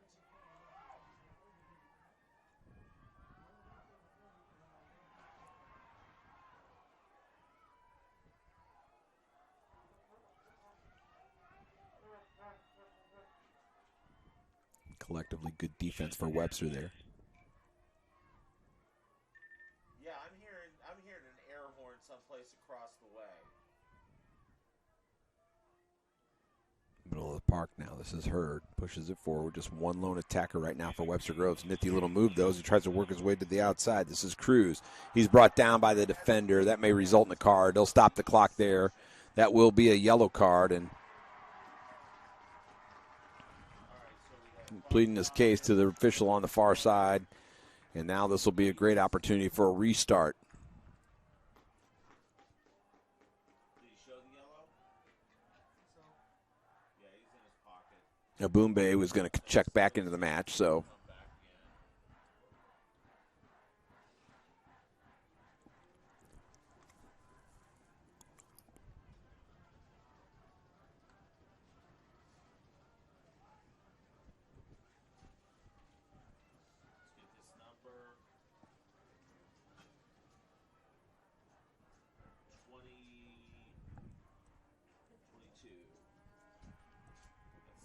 So Msimbi, he gets the yellow card there on that one. This will be a left-footed cross.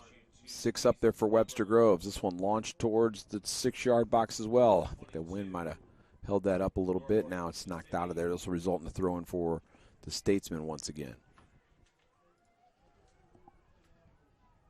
Throwing towards the corner. And this one drifts out of play over the end line. Let me remind everybody now, you can own this piece of Misha content forever. You can download a copy immediately following the broadcast. You can click on that download button. It'll take you to the purchase page. And right there, you can buy this piece of Misha content forever. It'll be a great keepsake for any of these young men or any of the participants. Baker coming back in the match. Also coming back in the match is Clifton for Webster Groves for this final run out. On the restart now with 14 and a half minutes remaining. This one will go up over the top of everyone. Scoot past the sideline, out of play, and result in the throw-in. Checking in for Webster Groves. Number 8, Jonas Osterley. Number 20, Javi Baker. Number 35. No one able to get on the end of that second flick. It'll drift and go out of play now. 1-1 is our score. Kansas City East High School, first ever trip to the state Final Four, and they've acquitted themselves nicely. They are on the cusp right now. They got to get that go-ahead goal, but they right now are right in it. Webster Groves, of course, you know, they had never been to the state Final Four until 2014. They pushed the envelope. They won back-to-back state titles in 14 and 15. Came back in 2018, finished second, and then 2019, third place. So that's their state Final Four history. This one deflects back towards midfield, is gobbled up there by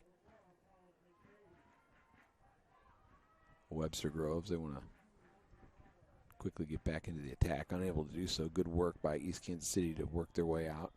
Referee's going to blow it dead now. He's waiting to see if there's an advantage at all. There was not. He was right on top of the play.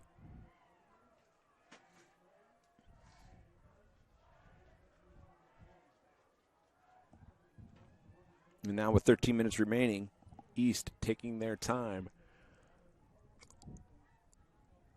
Flicked on towards the keeper. This is Zarki. No one was really running in behind the play after that flick, so the keeper gets it easily.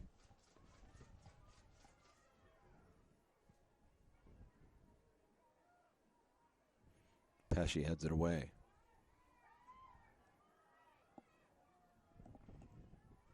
One more give out here to the near side. He'll throw it back towards the middle. This one headed away by the defense. Hurd gets on the end of it, pushes it back. This is Abumbe to Pesci. Osterley steps in and makes the play. Now they want to break out down that far side. Here's Osterley up over the top, trying to work it to Baker.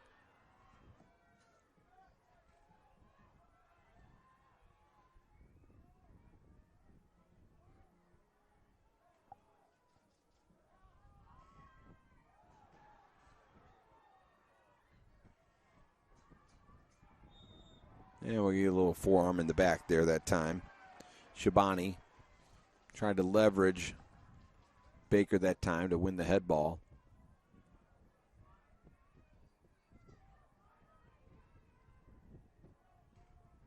Here's Pesci. Trying to use the width of the field, see if they can't create something to unlock the defense, which has been very good in the second half. Now we will get a throw in.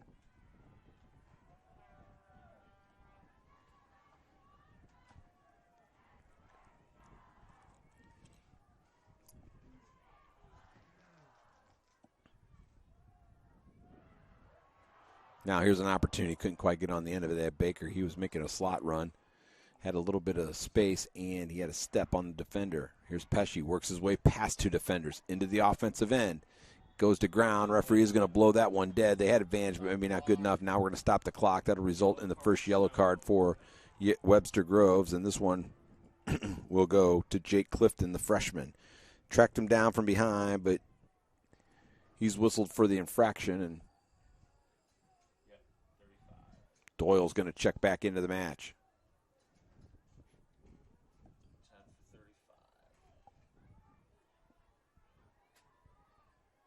And in for 35 for the card, and sub for black, number 20, and for number 9. Also checking back into the match now is Abdallah. One of the captains, 6'3" junior, 3 goals, 10 assists on the year. And now a great opportunity for East to see if they can't get the momentum to swing back their way. They had it in the first half. They capitalized. They went up 1-0.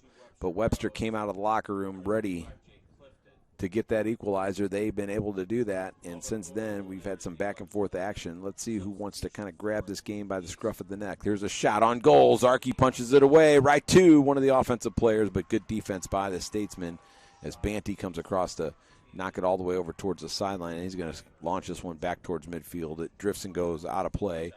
Throw in now on that far side for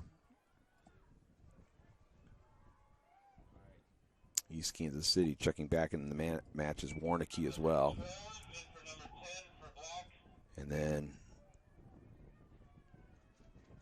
Eliakimu Wenzabiake checks into the match.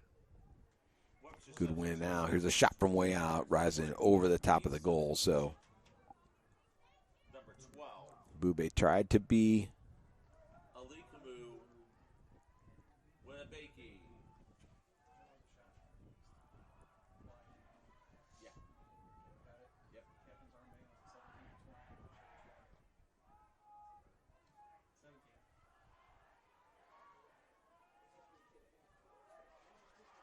nifty footwork in the middle of the park. They'll go the other way now.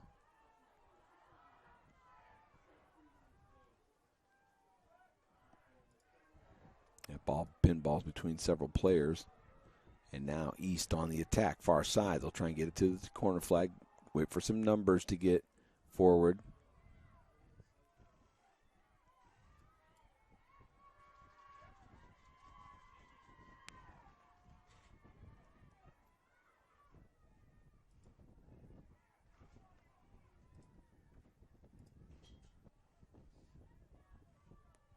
East now on the attack, far side. Let's see if they can't get something generated. Here is a cross. Keeper easily off his line. They had one player lurking around that 12-yard spot, but it was never going to get to him. Didn't quite have the mustard on it, so the keeper's going to tell his defenders and the rest of his team, let's get it back up towards midfield. And he launches it over midfield.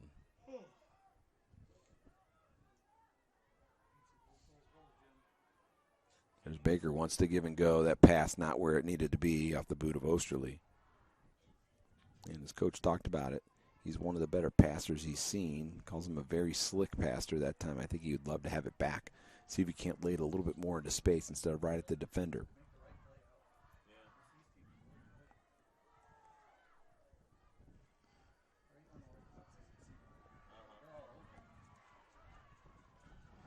Nifty move to the center now. Webster with a couple of players forward. They still don't have numbers, but got a few more forward. Here to the side of the box. Opportunity for Cruz.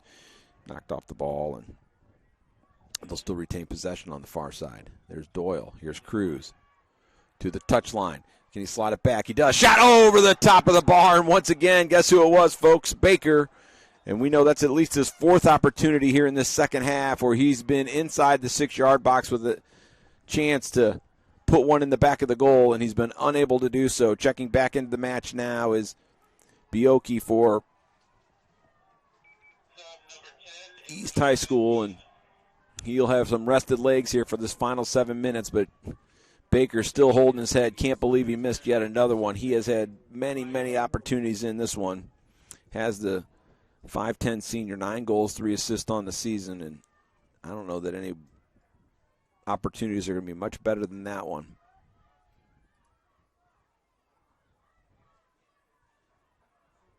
This one headed back towards the center circle. Counterattack going nowhere for East, and here comes Webster Groves again. They're also in a center circle. They'll get it out here on the near side. Baker wins the throw in here, and he'll quickly throw it into the box. There's Doyle. Doyle goes to ground. That's going to result in a PK, folks. That'll be a penalty. Well, that'll be a penalty. That was easy to see from the press box here in this one. He pulled him down from behind, and Cruz draws the foul, and now Webster Groves with the opportunity. Not much you can complain about from that, at least from our angle. We saw that one, but they're pleading their case. Nonetheless, it will be a penalty kick, and Perez has come up huge so far in this match. Let's see who's going to come forward to take this one. It looks like it'll be Doyle. Doyle, 13 goals, 7 assists on the season.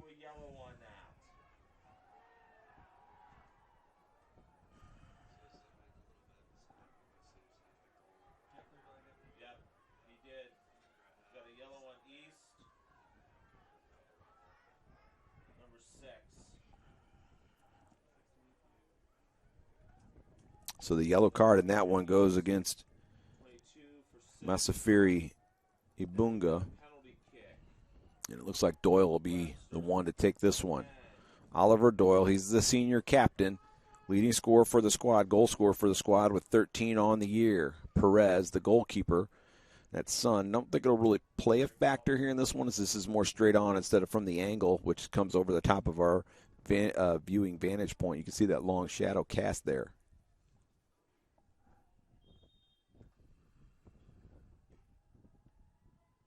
He converts it. Lower corner, 2-1. Webster Groves with 6:33 remaining on the penalty kick.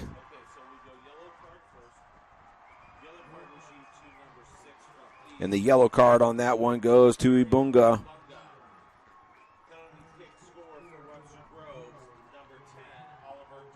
And Doyle converts, lower corner. Well, Webster Groves came out in the second half. They have dominated the possession. They've had a lot of opportunities, and that last offensive opportunity results in the penalty kick, and he buries it into the lower corner. Great shot that time. You see it right there. And as we got the opportunity to watch this one more time, he goes to his own left side, to the right side of the keeper, who guessed that way, but just not enough for Perez to get out there and make the save. This one back to Zarki, back towards midfield, headed up in the air. So Webster Groves now in the position to capture their third state title. Here's Baker in the center, who just launched this one long. A little bit too far for the run. Would have liked to get that to be a little bit more of a diagonal ball to the far side where Cruz was at. Keep the pressure on the defense. Let's see now. Can East build it and come back? First time we've seen him behind in this Final Four. That one tackled away. They've got the ball, though. This is Abumbe. Long up the middle. Headed away briefly by the defense. Here's Myhill. Back to Baker on this near side. Still battling for the ball is Hobby. Now the referee's going to blow it dead back here on this near side.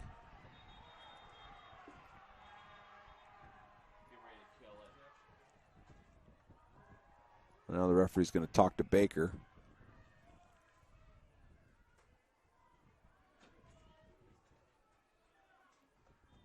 Now he is going to stop the clock.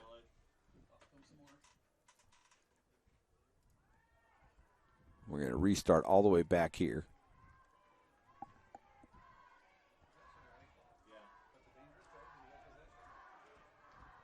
So it's 5:20 remaining now.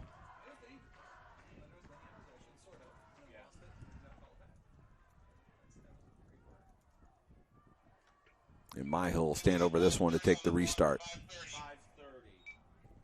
Clock will be reset to 5:30. 6'1" junior here. He wears that 14 shirt. He's been very active and involved majority of the match. And this one he launches long. They try to get it to Baker up over the top. Comes down. This is Hurd. Far side will work it to Doyle on the corner of the box. Defender in his hip pocket. Still with the ball at his feet on the sideline. Dances past the defender. Now he'll chip this one to the far side. It's Baker at the 12-yard spot. Here's the header. Couldn't quite get it on target. And Perez off his line to grab this one. He wants to quickly get into the counterattack. They did not have enough numbers forward, so he'll hold on to it for a moment. Finally booming it back to the center circle. Statesman right there. This is Lewis back to the middle. This is Baker. Wanted to get it out there to Doyle on the far side. Didn't quite have the power behind it.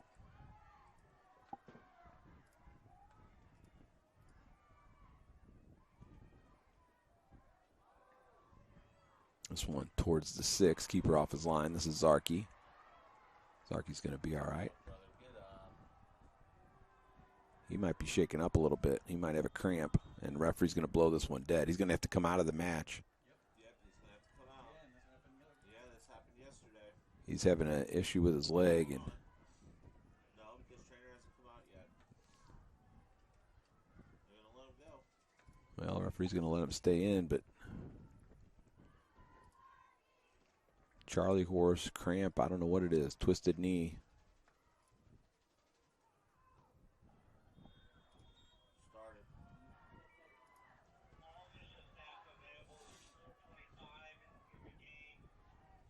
Here's Myhill. Let's see if keeper Zarkey, they don't try a long shot. Now we get a little bit of contact here. That was a boom bay. He's got to be a little bit more disciplined. Now up over the top. He's onside, in on goal. Here's Zarkey, and it hits off the post, goes in the back of the net, and Zarkey can't move, and he can't believe it.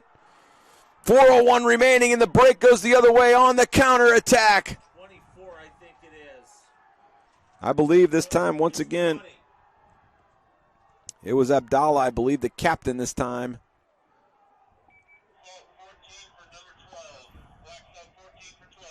Well, this one went up over the top. He front runs into goal. Keeper's still shaken up. He is gingerly. 20. Please confirm the goal for me. Tim Belt wants to make sure his keeper's okay. Confirm the goal. We get a chance to see it here right now as he front runs It's going to be unassisted. all the way through. Ball was up over the top. He gets past him, and he just slots it off the post into the back of the goal. What a shot.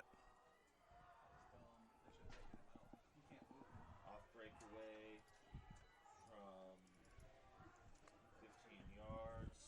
Well, 4:01 remaining. Little action here late. We've had 2 goals in the last 2.5 minutes. We might have some more, and that was against the run of play for sure, but credit to East for gathering themselves, getting the counterattack goal. This one headed down. Webster on the attack once again. Still with the ball. Here's Baker. Baker launches one towards the goal. Keeper right there, but that's where the sun can play a factor, folks. You saw it right there. Another 3 or 4 inches higher. He may have had more trouble with it, but this ball up in the air. No one on the end of it yet. Hits down in the center circle. 4 players battling for it. Finally, Webster comes away with it. This is Hurd. Far sideline, headed up in the air. Ibumbe. Again, trying to be opportunistic, see if they can't get one over the top. Webster Groves now. We'll have a foul. They have an opportunity here with 3:07 remaining.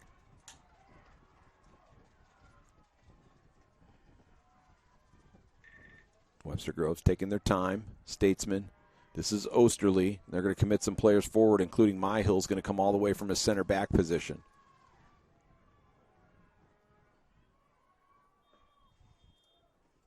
Now the referee's going to blow this dead. He's going to make sure the keeper's okay, and now they're going to bring the trainer out. Webster Groves going to have to get their backup keeper, Crew Ricard, in.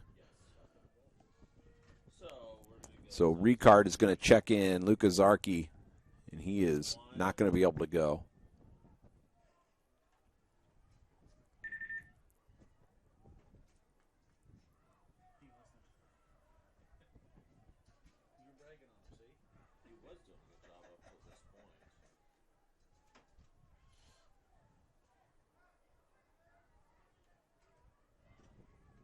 Zarkey's going to come out. He's going to come out with the assistance of the trainer. It's his knee.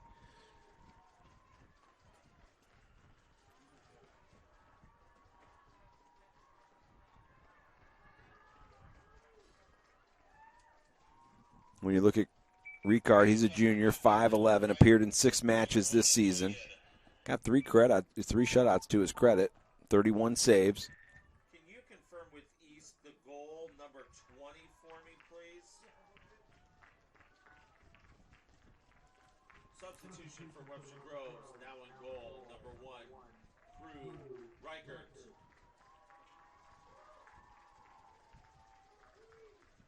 And There's no assist, and she's going to plead the case for an assist, but there's no assist. That goal is by number 24. 24 for East. Here's one launched long towards the box. Couple of players in there. Myhill, the first one on top of it. Webster trying to get possession right here as they do. They'll launch it back in again. Tipped away, back out towards midfield. This is Lewis. Yeah, and that's fine. I'd rather get it right. Flicked into the side of the box. Once again, here's Webster Groves. This is Osterley. See if he has a go here. It's Peplo into the box. Perez off his line. Gloves that one right beyond the 6-yard line there, 6-yard box. And with 2:45 remaining, he'll boom this one back towards midfield. This one not over yet, folks, by any stretch. We have it all knotted at 2 apiece, and it's back and forth.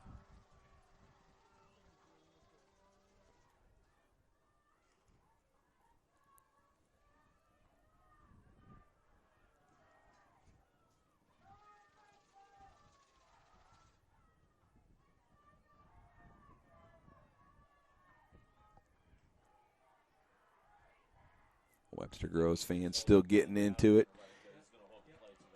East Kansas City. And now here we go, right back into it.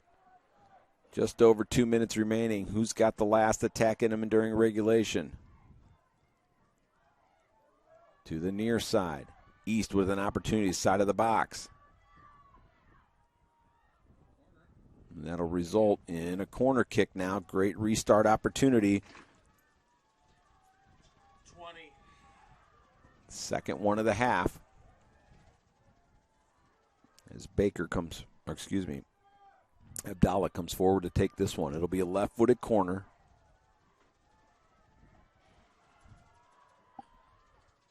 Goes to the far post, 6-yard box, over the top of everyone, out of play. Goal kick now with 1.5 minutes remaining. So we'll put 5 on. And then it's 15 golden goal. 2 15s golden goal, and then we go East. Keeper Ricard telling everybody, let's get back up towards midfield. So both of the goals here in this one for East go to Twizermana. Well, it's only 3:15, so 1 minute remaining in the second half. 1 minute. This one headed back to the Webster back line. 1 minute remaining here in the contest now. You might have heard that in the background. Now they'll get a restart. Let's see who wants to take this one. They're not going to go quickly. They got plenty of time. And they'll leave this one again for Osterley. He's their catalyst. East, everybody back in behind the ball. Webster, they're going to put some players forward, including Myhill once again into the box. 30 seconds remaining. Webster knows they got one last chance here on this one. They'll put this bullet to Baker's head. He flicks it onto the far side, still into the side of the box. It's kept in, deflects. It'll go out of play, and that'll result in a goal kick. So that'll just about do it for this one, folks. By the time Perez, the keeper, gets it back into play, I believe we will be just about out of time. 10, 9, 8, Ibumbe 7, is probably not even going to launch this one. He will just 4. pull it back, and that'll do it, folks. We have run out of time here in regulation. 2-2 is our score. Webster Groves 2. East. Webster Groves against Yep, started. East Kansas City. We're going to put 5 minutes on the clock. We'll have a 5-minute break here now. When we come back on the other side of that one, we'll have the first 15-minute overtime period. If we're still knotted at the end of the first 15 minutes, we'll have another one. This is a situation where it is instant victory. Should you get the goal, you win the contest. So we're going to take a break. When we come back on the other side, we'll have overtime action. You are watching the Missouri State Boys Class 3 State Championship match on the Misha.TV network.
3 title match. And we are locked in a good one as we get set for overtime here in this one. It's East Kansas City, the Bears, taking on the Statesmen of Webster Groves. East Kansas City opened the scoring in that first half. It was Twizermana getting the initial tally on the assist in that one from Rivera, and then he gets a second one to knot it again at 2 apiece. In between, there was sandwiched 2 goals from Webster Groves, the first one from Osterley, and then the penalty kick converted by Doyle with 6:33 remaining. Webster had the majority of the run of play in that second half. I would say East had the majority of the run of play in the first half. So a battle of 2 halves, and we are knotted at 2 apiece as we get ready to go to overtime. One of the storylines here in this one is the starting keeper, Luka Zarki, is out, took a knock to the knee, and backup keeper is in there now. Well, in fact, it's both backup keepers because Perez is in there for East, and their backup keeper has been sick all weekend and unable to make the trip. So Perez has proven to be very, very strong. He's made a number of point-blank saves, and Webster had a number of opportunities, especially in the first 10 minutes of that second half, to really pour some goals in. They were just unable to convert. So now it's all for the taking in this overtime. Should you score, you are the champion. If we have no score at the end of the first 15-minute period, then we will go to a second overtime period. Here's a Boombay. He'll play a long one with East going into the win. They're wearing that all-black strip. Here's a shot from well out. This one's deflected into the box. Opportunity now. And see the shadows there. This could play a factor on a ball or a shot from this particular camera angle that you're watching. You can see it right over the shoulder to the goalkeeper at the left side of your screen. In this case, it is Ricart. Far side. Baker on the bicycle kick, slipped down. Now Webster with possession on that far sideline, trying to break down the line. We'll get a foul, and so that'll result now in a restart here. Webster with the first opportunity on the set piece in the offensive end. 30 yards or so from the end line, over on the sideline. Let's see if they commit some players forward. They do again. Myhill came forward a number of times late in the contest. He's doing just that again. Warnicki also up there. Maybe their tallest player to the back stick towards the keeper. Perez comes off his line, punches it away. Still a battle for the ball. Referee's going to blow this one dead. And it'll result in a free kick now. Perez got just enough of that one to knock it out of there. But there was an infraction, so it'll be a restart now for the Bears.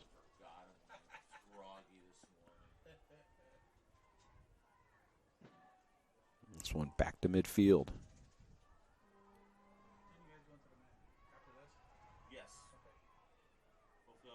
And go back the other way. Here's Baker with another opportunity. This side of the box. He goes to ground. Contact there. Referee said no foul. Play on. Perez gobbles this one up, and he's telling his teammates to get it back towards midfield. This is a low liner. He's off his line. Can this be an opportunity? It's Doyle to Baker. Baker pushed his touch just a little bit too far away, and the Boombay was right there to knock it away from him. This is Pesci. He'll push this one forward. They try to get it up there again to Twizermana, and he's knocked off the ball. Free kick, throw in. Actually throw in for Webster Groves. Try to get it to Doyle. Out of play again. Throw in again for the Statesman. This is Lewis. And they're trying to work it to Doyle again. This diving header out of play. But Webster's gaining about 15 to 20 yards on each one of these. Doyle saying, hold on a minute. Let me get my boot back on. Don't forget now, we're going to have that Class 2 championship. That'll be coming your way right about 4:30. To the touchline. Scissored out of there. This will result in the throw-in. So here comes Lewis. He's going to come forward. Haven't seen him get as much forward here in this match as we did yesterday. In fact, this is his furthest line forward on this throw-in that we've seen in the second half. That one's scissored out of there. That'll result in a corner kick. First corner kick for the Statesmen here this second half. Or this first overtime period, excuse me.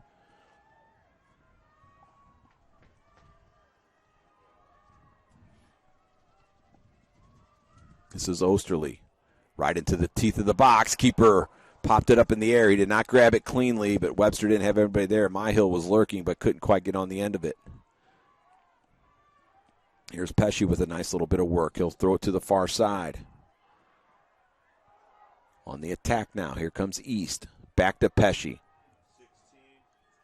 Weaves his way to the middle of the park. Past a couple of defenders. Puts it on his right boot. Clean tackle. Right now he went up over the top. As this one goes over the top of everyone as well. Perez off his line. Has to knock it out of there. Webster only had Doyle forward.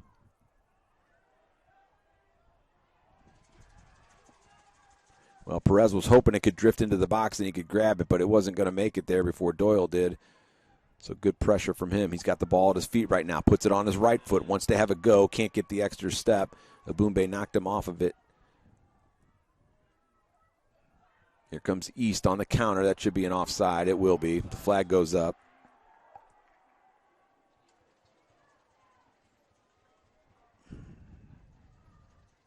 Referee was right on top of that one. Couldn't hold back on his run. And here comes Webster Groves again. Statesman.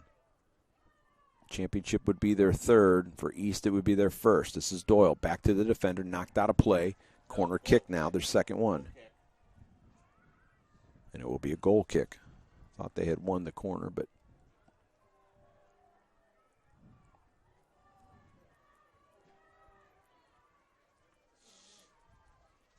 Perez will take his time, wait for his team to get ready, and then he'll give it to Abumbe, who will knock it back towards midfield. Here's Warnicki.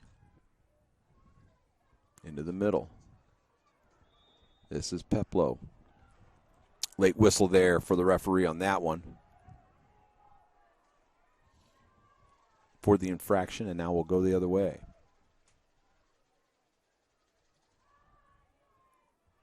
With Abumbe, he'll take this one. He'll launch this one long towards the top of the box.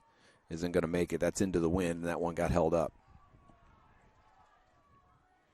This one pushed towards the corner. No one going to be able to get on the end of it. Doyle does try at the last moment, tried to turn on the afterburners, but tried to deke the defender thinking that he wasn't going to go for it. Then he made a play for it, but nonetheless, throwing deep in their own end.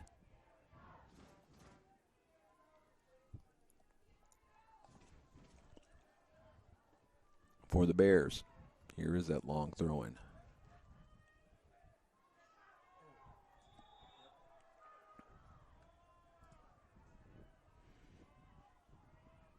Peplow and Abumbe there collide. Abumbe shaken up, but he's going to be okay. He wants to stay in the match.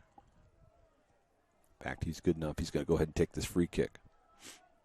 See if they don't try a different tactic. The last couple that he's tried to get out of his own end and launch him, been knocked down by the wind. Here's another one. This one over the top of everyone. Tough one to judge, too, with that wind and then the sun that was right in the angle. Throwing now on the far side. 8 minutes remaining.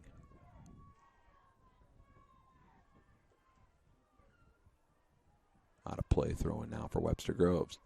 Baker takes it early. Gets it to the corner. This is Doyle. With the back to the to the defender. Gives it to Baker. Puts it on the ground. Intercepted there by Abumbe. He's got a little bit of space. He's going to build it out. Now back towards midfield. Nifty little move on the attack now. Just two players forward. Third one coming. But they do get it to the right side of the box. Let's see if they can't launch it. Twizermana. Knocked off the ball. Clean contact. Fans from East wanted a foul. They're not going to get one.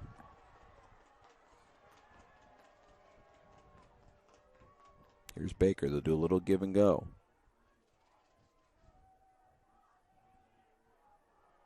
That's intercepted. Good play coming back now. Let's see if they can counterattack. He's looking for Pesci. He's got Pesci. One man out here on the near side. He launches it in. Keeper off his line. That'd be a handball. He knocked that one down with his hand. Coming out the other way. Keeper again. That's where that sunshine can cause some problems, and the wind, which was blowing away from the keeper on that particular instance. And it's a good cross that time from Abwe, but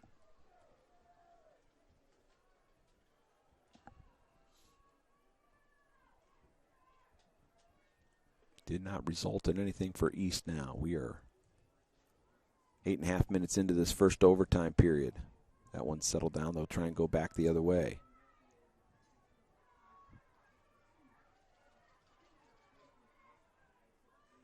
Into the middle. Abumbe. Near side, this is Pesci. Tries to beat one defender, can't do so. Out of play, throw in now. This will be Lewis.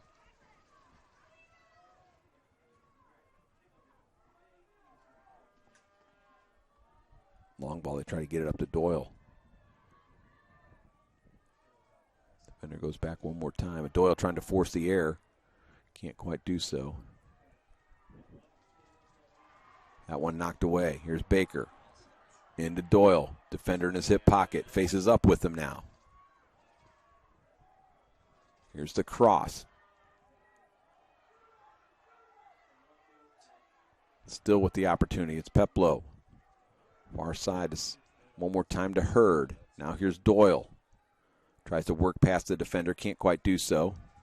That'll be a corner kick now. Webster. Second corner kick of the overtime period. 5:13 remaining. We've got a player down here at midfield. And they're going to call the trainer out right away.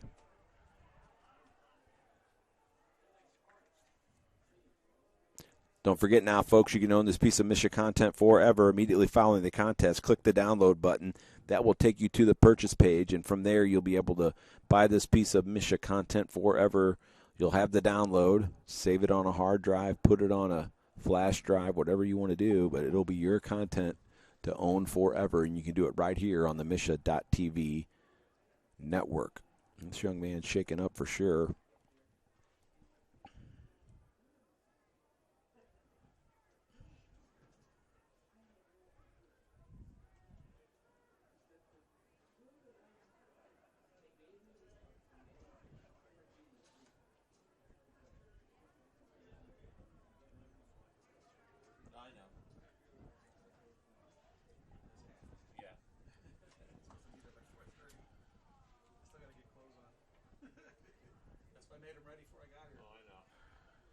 He's going to come off. I'm not sure he's going to be under his own power or not. He's pretty shaken up, pretty gingerly walking with that leg, and he'll use some assistance to get off. But it looks like he's going to be okay, which is nice to see.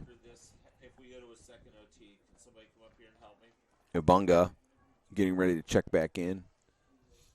Before that, though, there's going to be Kenya, the number 3 shirt, getting another run out. Donut also checking back into the match for Baker. This is Cruz. These two have really caused a lot of issues for the defense. We have number 3 going in for number 20, who is the injured player for Black. All right, 6 is still holding. Webster. So Abdallah comes off. He's a little shaken up. We'll see if he can get back into the match. Now we got that corner kick, folks. 5:10 remaining here in this first overtime period. You score, you win. This one launched far towards the middle of the goal, and it just falls into the back netting. So never had an opportunity to get into play. Webster lets that one go by the board. Yep, there we go. Also now checking back in, we mentioned a moment ago, he's Ibunga, Musafiri Ibunga, the 5'7 junior.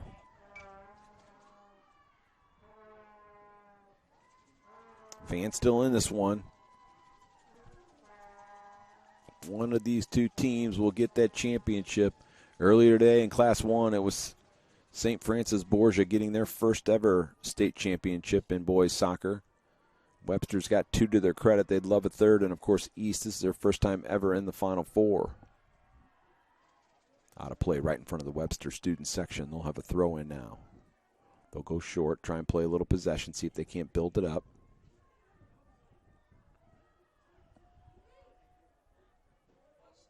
And here's Warnicki. Looks it over to Lewis. Lewis with loads of space in front of him. Looks things over. Clifton. Trying to get it to Cruz. Unable to do so. It's intercepted, and now they'll play a long ball. Will East on that far side. No one able to get on the end of it yet. Still battling. This one towards the top of the box. Warnicki stepped through that time to knock it away. But East gets possession. Let's see if they can't build something up here. Into the box. They hit the ball. Used the ball on the hand there. Used the hand on the ball, I should say.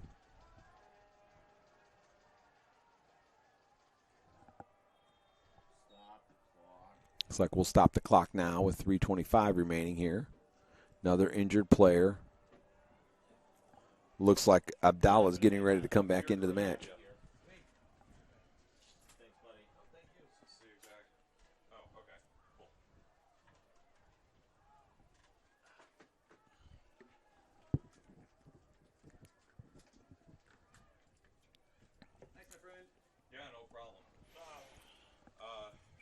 Number 20 for Black going in for 10, the injured player.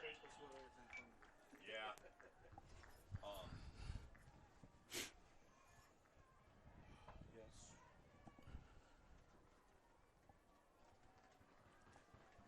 Webster will get the restart now here in just a moment with 3:25 remaining. I'll tell you, it's on the touch. On the touch. Okay. Yep, I'll tell you when it started. I've clocked soccer games before. It's just He'll yell at you. okay. Not loud, but he'll yell at you. All right, pal. Maybe see you later tonight. Yeah, I hope so.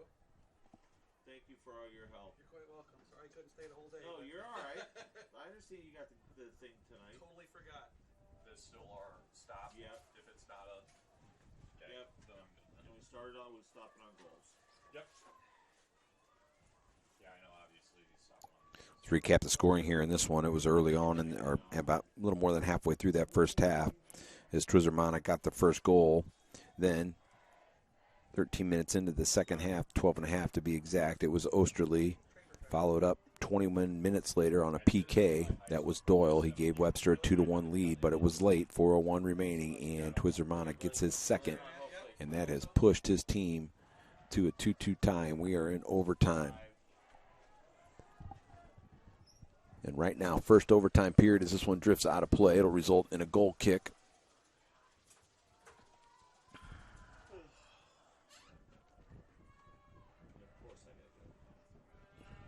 Andy Bungo. Boom. Plays it here to the near side. This one headed right back in by Webster. This is Hurd. He can't settle it down. They finally do get it. This is Warnicki. Takes his time. Plays it across the back one time. Far side. This one headed out of play up into the stands, into that fan section for East. Long throw to the side of the box. Brought down, nobody with possession yet. Finally, Webster wins it. That was Kopp coming forward. He deflects it once again. Still being batted around. Finally, we'll get some contact. Referee saying play on. He's let a lot go here in this one today. Players have, I think, appreciated to a certain extent. He has made some calls, a couple that have been complained about by both teams, but they have gotten an opportunity to make contact, that's for sure. Here's Pesci trying to work his way out. He's under pressure here. He'll draw the foul and get it on the way coming out. Clifton very aggressive there that time. Pesci a little bit smaller than him. Just tried to physically take the ball away from him. Wasn't able to do so. And here's a Boombe.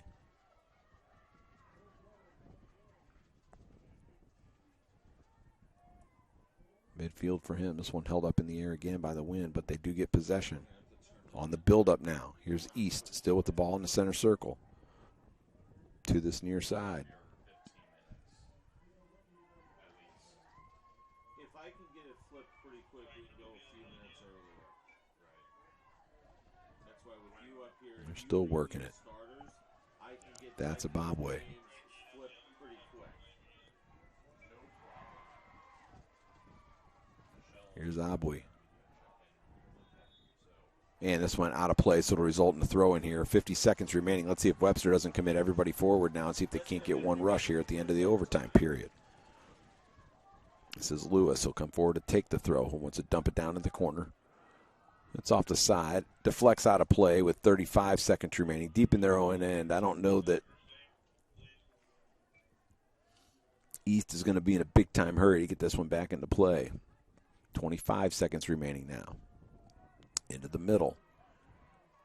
Far side now, and they'll try and break out. It's Abdallah on the far side. It's knocked away. Webster with one final opportunity here in the overtime period. Headed away. And with 10 seconds remaining, do they have a shot at it? That's boomed far over to the sideline, and that'll do it for the overtime period. 0-0 here. So we're still not at a 2 apiece. We'll just have a 2-minute break here, so we'll keep it right here. And again, we'll recap that scoring for you. Again, it was opened in that first half, 14:07 remaining. Twizermana gets the goal. Rivera, I believe, is who they credit the assist to on the flip of halftime. 27:32 left on the clock. It was Jonas Osterly who gives Webster the equalizer. And then, almost 21 minutes later, 20.59 to be exact, on the penalty kick, Oliver Doyle converts. That gives Webster the 2-1 lead. And then, a little over 2.5 minutes later, it was Twizermana once again.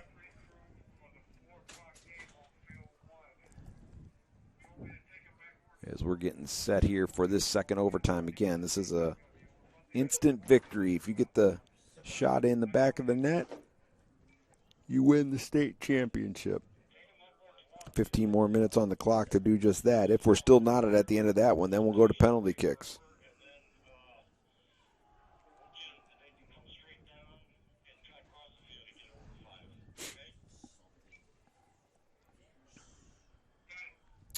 Coaches have about another minute now to implore a little wisdom on each of their teams.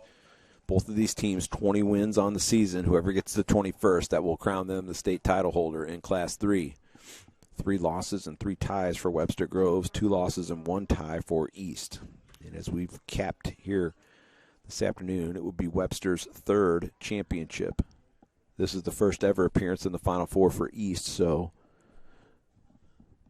they'll have the opportunity to take the big prize back west to the Kansas City area should they win it.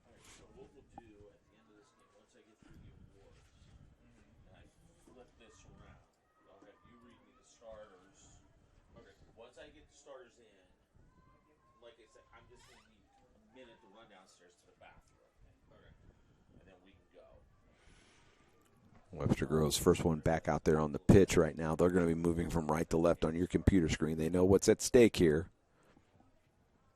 Second place finish in 2018. Third place finish when the seniors in this particular class were freshmen in 2019.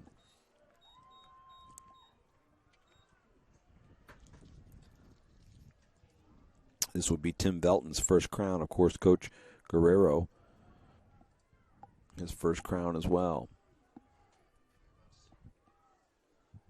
And Webster will start with the ball here in this second half.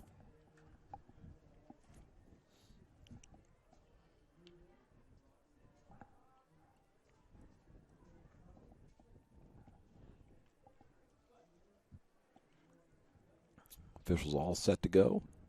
They check it with the keeper one more time, and here they go. Webster playing the long ball like they did earlier at the start of the second half to that far side. Opportunity now here. Zakenya tries to make his run into the box. This is Baker. He'll scissor kick it back towards midfield. Got to give him a lot of credit. He's the one who brought the energy at the start of that second half, which really pushed Webster to a number of offensive opportunities, and he nearly converted. He had 4 real good scoring opportunities. This one high, long to the far side of the box. It's East. They'll track it down before it goes out of play. Still with the ball, chips it into the center of the box, headed away, and now Webster wants to build it back up. This is Osterly. Trying to work it out here to Baker. Can't quite do so. Keeper Ricart off his line. Again, the starting goalkeeper, Luka Zarki, shaken up with about 5 minutes remaining in that second half, and less than a minute later, East took advantage of it, and they got the equalizer. Here's Webster now on the build-up. They wanted to get it to Baker down the line. That's knocked away back towards midfield. Kopp heads it back in. Good play. This one thrown forward as well. Nobody up there for East. Well, the penalty shootout is definitely a roll of the dice any way you slice it, especially this late in the season. You've got two backup goalkeepers in there. But Perez has played the entire Final Four with the starting goalkeeper for East out due to sickness. Throw-in now here for Baker. There is the throw-in towards the 6-yard box. Headed away. This one, uses the outside his foot to get it in the box. Opportunity now. This is Doyle. Cuts it back. Wanted to take a shot, could not. 3 defenders right there. Still with the ball, though. It's Doyle. Trying to work it with the defender in his hip pocket. Now he's pulled down. Referee's going to blow this one dead. He draws the foul. Really, that's what he did there. Waited for the opportune time with the contact to go to ground and gets the foul. Referee was right on top of it as well. He's about 10 yards away. Saw all the action. Now with 12 and a half minutes remaining here in this second overtime period, this is an opportunity. Everybody back.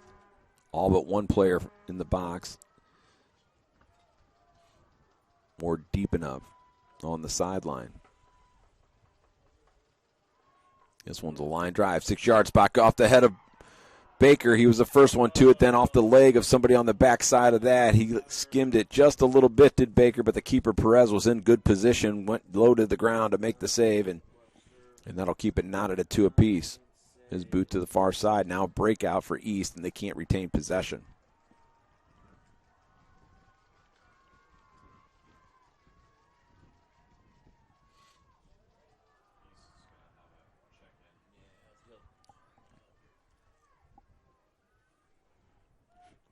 Throw in now for Webster on the far side here with 11 and a half minutes remaining. Again, we'd love to see another moment of inspiration. We've had a few in this one so far, some great individual efforts. Midfield now, here's Pesci. He'll play a long ball down the sideline. Myhill is right there defensively for Webster. He easily grabs that one, but he gives it away to Pesci in a dangerous position. Pesci now straight away from the goal. Works his way to the top of the box. This one deflects. It'll go out of play, resulting in a goal kick here with just under 11 minutes remaining here in overtime period number 2.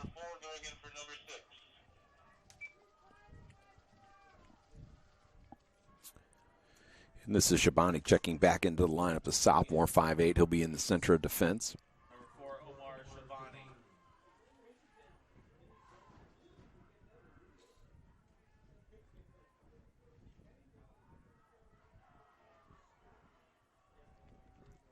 This one headed back.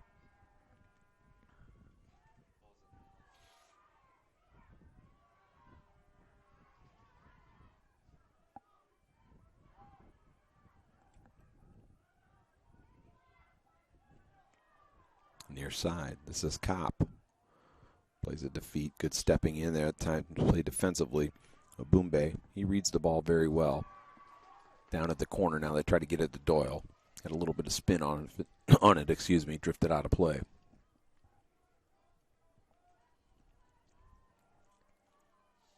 And East just very content to take their time here before they get it back in. Long throw in now. Here's Baker, gives it off. This is Osterley. Lewis. Warnicki.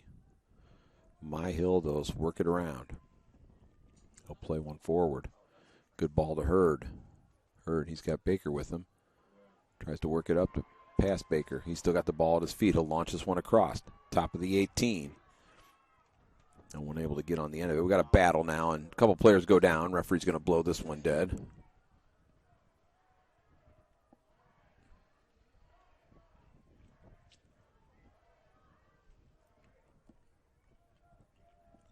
That was Pesci involved in the play for East.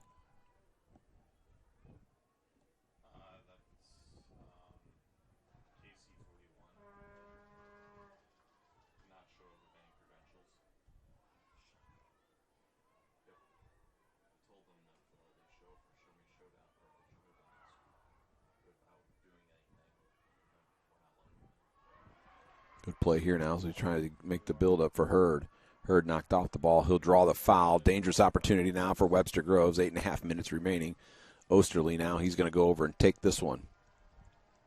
He does quickly get the restart. This one launched into the box. Couple players in there, but good defense. Good organization. They got a number of players back. Did East. Here's Myhill. Looking it over. He'll play it out here to Baker on this near side. Little back heels. He tried to work it in there to Peplo, who's pushed forward. Peplo not quite as assertive here in this one as he was in the match yesterday, but sometimes that is just a product of the other team as well. He's got to have a different role or a different duty. He was more involved in the attack yesterday, more defensive-minded today. Here's Hurd. Still battling for the ball. Squirts free. Still battling for it. Still. Here's Webster Groves with an opportunity. Can he get a shot off? Nifty little play. This is Osterley. Left-footed chip. There's Perez right there on the near post. You had Peplo that made the run to the near side post, but really nobody to work it in. And nobody coming up to follow and trail the play. Long ball now. Can they get on the end of it? He does before it goes out of play. Good defense from Webster Groves. At least get it back up the sideline and not give up the corner kick or the attack for that matter.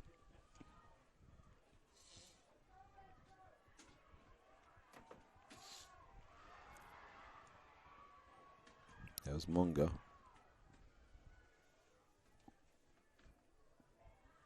Up in the air. Opportunity now for East. Can they capitalize? Well, that was Abumbe, and he's really one of the guys you want to have with the ball in that offensive end. This is Osterley. He's one of the guys Webster wants with the ball in the offensive end.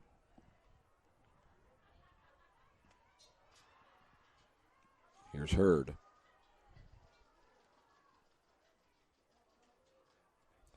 Lay it out here for Kopp. Kopp's got Baker to his left. He'll throw it in the slot.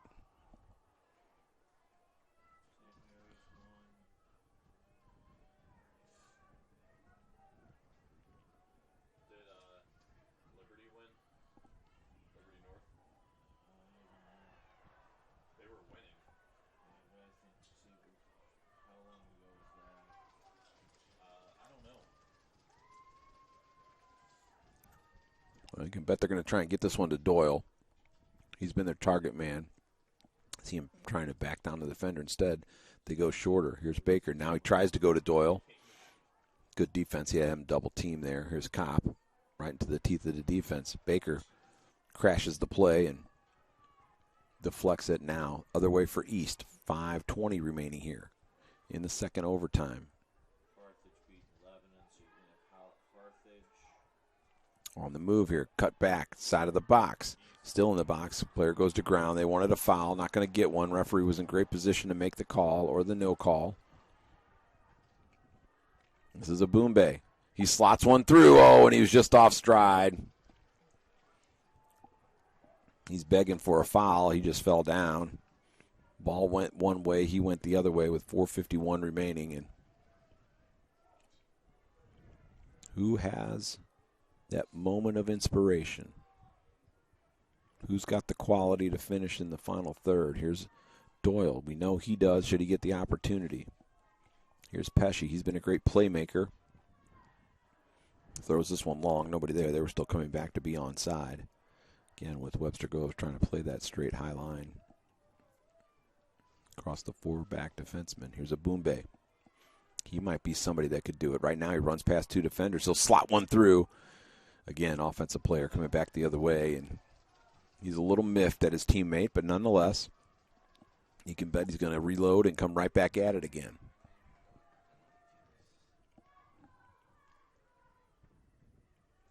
This one trapped down. Pesci intercepts it. He'll throw it to the far side. They got some numbers forward now. Continuing on the build-up. Here's Pesci again.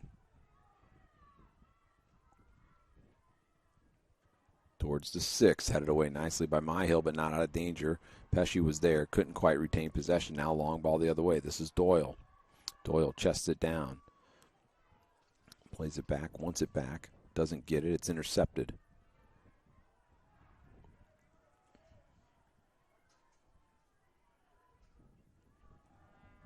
This is Ricart. Crew Ricart.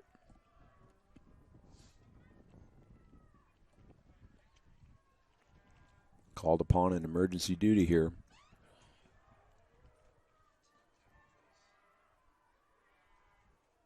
Opportunity now. East continuing to work it. Nifty little footwork there. Finally, the defense comes away with it, but not out of the danger area. This one deflected. This will go over the end line, and this will result now in the corner kick. Unofficially, it's the first one of the half, or of the overtime for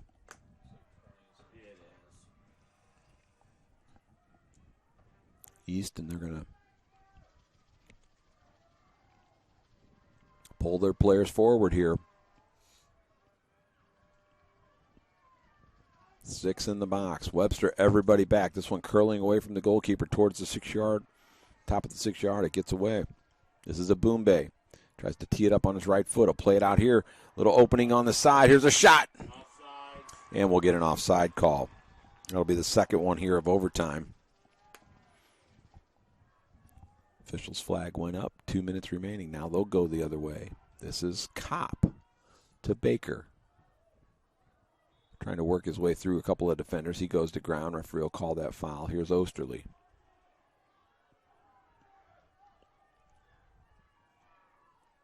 Long ball trying to get it to Hurd. Nifty little settle by him. He's got 2 defenders on him. Can't get past both of them. Boombay now after the interception. This is Warnicki. Osterley. Hurd battling for it once again. And he'll win it. Peplow. Far side to Clifton. One more time to Doyle, and he'll lay it off. Wanted it back. Here's a shot. This one off the outside of the foot. That never had a chance.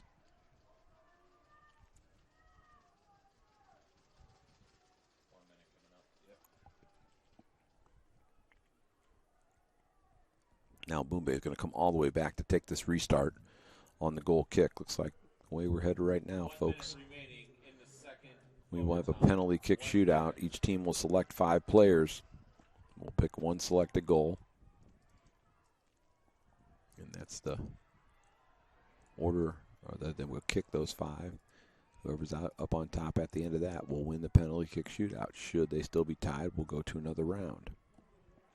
That one scissor kicked out of there with 35 seconds remaining on the far side. Throw in now for East.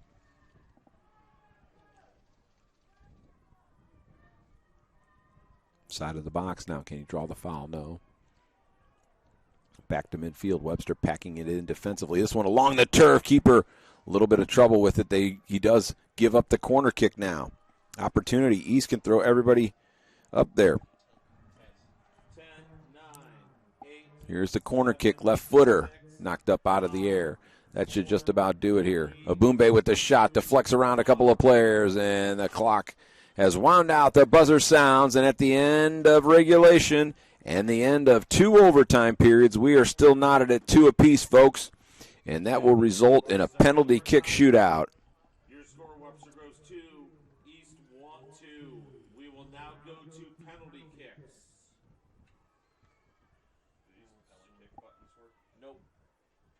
That I don't know. We don't normally do that. All right, so my work here is done.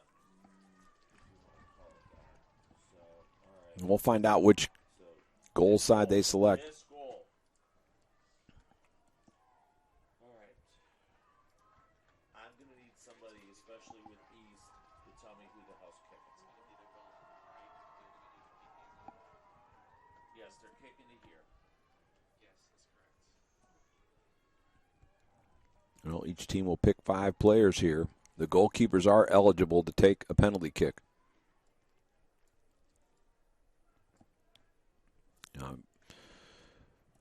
Doyle likely will be one of the 2 or one of the 5 for Webster Groves, especially since he took that earlier PK.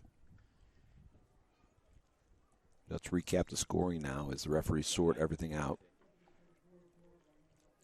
Opening goal from Twizermana, 14:07 remaining in the first half. Then it was 2 unanswered for Webster Groves.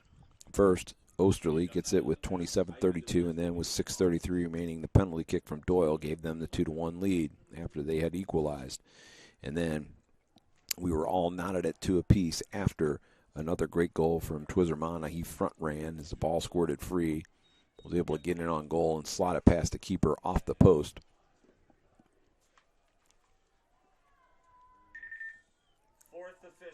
Fourth official.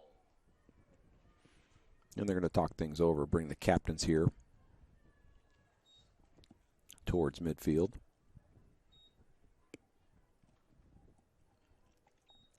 Ibumbe and Oliver Doyle. Have a quick little coin flip and Marty, come in, please. Marty Marsh, come in, please.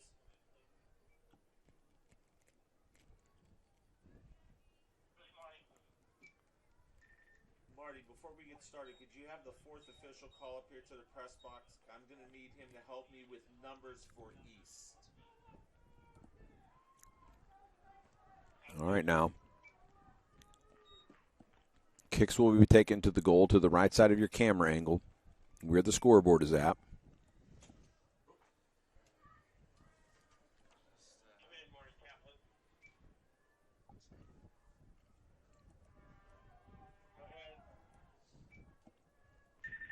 Fourth official, it's Jim up in the press box. You got me? Over with Webster for the PKs. Howard Hester is on our crew at 5 o'clock. Are you guys going to need him down there? The guy who was the fourth? Marty says yes. Webster Grove's keeper has walked his way down to the goal. He looks things over. It looks like it will be East that will have the first kick. Webster has selected a number of players. They're out at midfield, including Peplo, Osterley, and Doyle. Looks like also in there is Myhill. All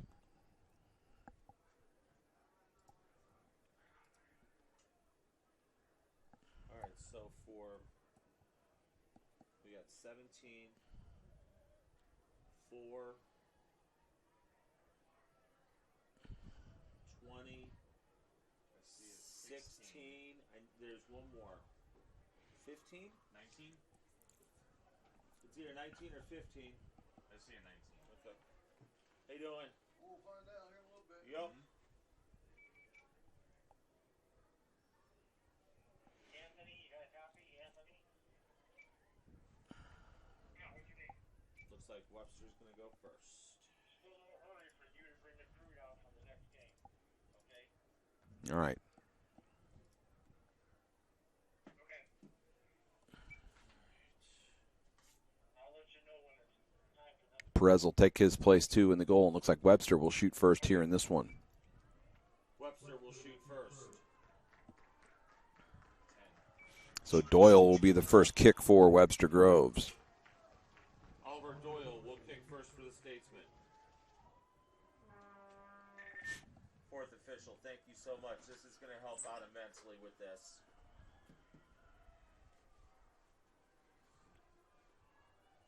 You know, Doyle converted one earlier, 6:33 remaining. That looked like it might be the winner, but just 2.5 minutes later, the equalizer came. He slots this one. Perez gets a piece of it, but it's a goal. Number 20, kicking for black. Number 20.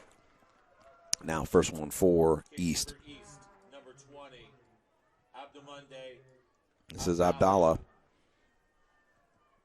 He's one of the captains, 6'3 junior. 3 goals on the season for Abdallah. And Ricart will be the goalkeeper. Both these goalkeepers are the backups. They were called into action. Perez has gone the whole way in the final 4 as the starting goalkeeper. Hassani has been sick and unable to go. And then Zarki took a knock to the knee with about 5 minutes remaining in regulation. And since then, it's been Ricart. Left-footed shot. He stops it. He went to the right side. No goal. To his left, keeper's right. Great diving save by Ricart. Shooting for Webster Groves, number 4, Branyan Hurd. Now here's Branyan Hurd. He got an assist yesterday on that goal from Peplo, and he'll be the next one to take it. Hurd on the season. 7 goals, 7 assists. He's a senior at 5'8". Perez got a piece of that first one. He's left-footed, so let's see how he wants to attack the ball here.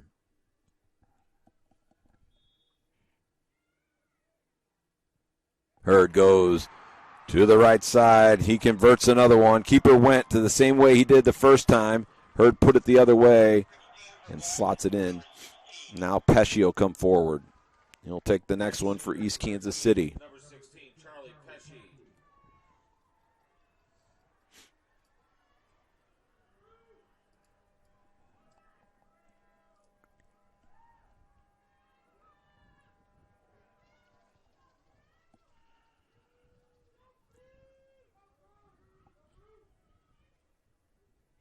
Pesci going to take a long run up here. He's standing outside the 18-yard box.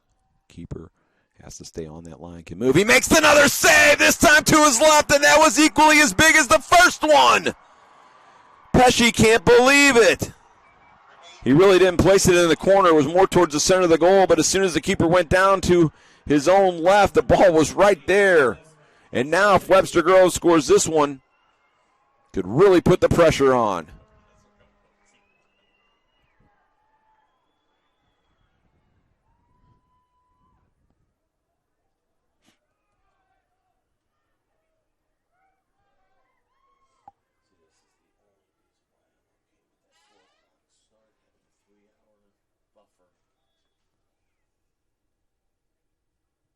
Slots this one the other way from the keeper.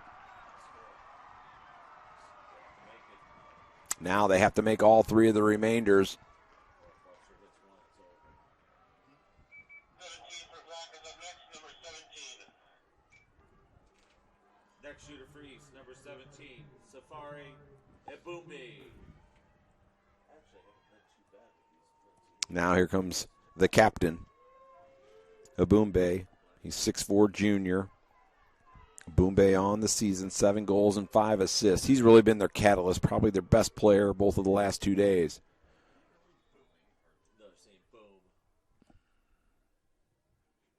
And he sinks this one into the corner past the keeper. Now Webster just has to get one of these last 2. 9 kicking for White, number 9. This will be Peplo. He scored the winner yesterday. Groves, number 9, Jameson Peplo.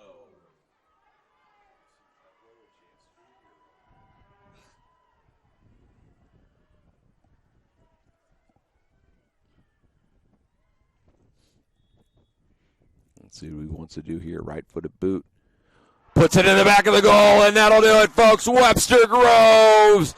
They are your 2022 state champion. They convert 4 penalty kicks, and they win this one 3-2 in penalty kick fashion. Tough way for East to lose their first ever state championship match as Webster Groves comes away victorious in this one. Both teams had their chances, and Webster Groves, when it came right down to it in penalty kicks, they make all 4 of the ones that they took. And the keeper, Ricard, off the bench, makes 2 fabulous saves in that PK shootout. And that helps propel his team to the victory. A lot of hugs and a lot of heartbreak out there, a lot of cheers, a lot of clapping, and you'll see some tears as well. Both teams left it all out there on the field here as the sun starts to set here in the St. Louis area. And now we'll have that award ceremony for Class 3, and both of these teams will receive their respective medals and their trophies. But great match all the way around. Full credit to Coach Guerrero and his team from Kansas City, the East High Bears, and full credit as well to Tim Velton, Coach Velton, and the Webster Grove Statesmen. Of course, they just got to travel a couple miles back east here on Highway 44. They get to take that trophy back to campus, but what a championship it's been.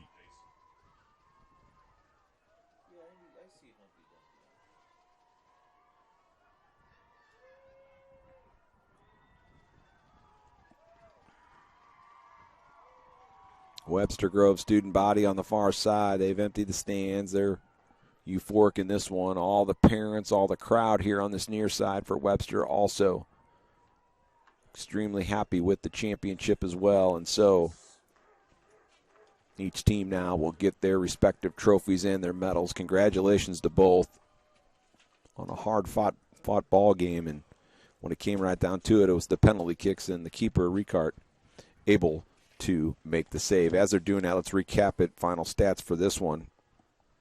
Starting goalkeeper for Webster had 2 saves. Lucas Zarki also gave up 2 goals, 1 save for Ricart.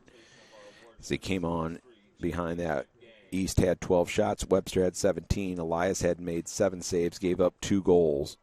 So great back and forth action. 17 fouls versus East, 11 versus Kansas City, or on either team, should I say. 6 corner kicks apiece. And at the end of it, it was the penalty kick shootout. And in that penalty kick shootout, Webster comes away victorious. Everyone out there on the field trying to get things organized here for the trophy and medal ceremony.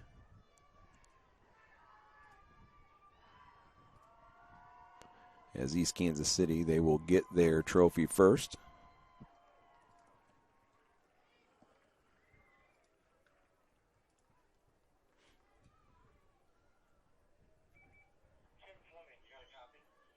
Representing Missouri State High School Activities Association and presenting the awards for this game. And as they do, we'll turn it over to the PA announcer, Jim Powers.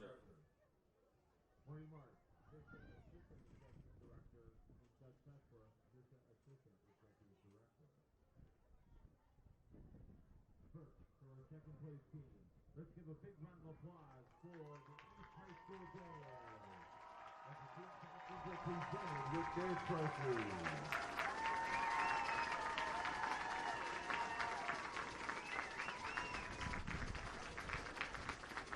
And now for the individual medals. First, head coach, Sergio Guerrero. Javier Alvarado. Amanda Denison. And now for your players. Number 31, Wapaso Itangua. Number 33, Elias Perez. Number 3, Jonah E. Abusia. Number 4, Omar Danny. Number 5, Christian Abway. Number 6, Amari Manga. Number 7, Enrique Rivera. Number 8, Luis Rivera. Number 9, Marcos Hernandez.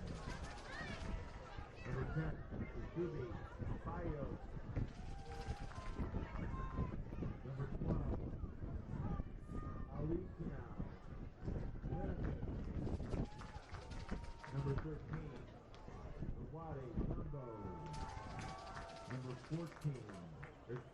15, Wade Lupenda. Number 16, Charlie Petty. Number 17, Safari Mbunde.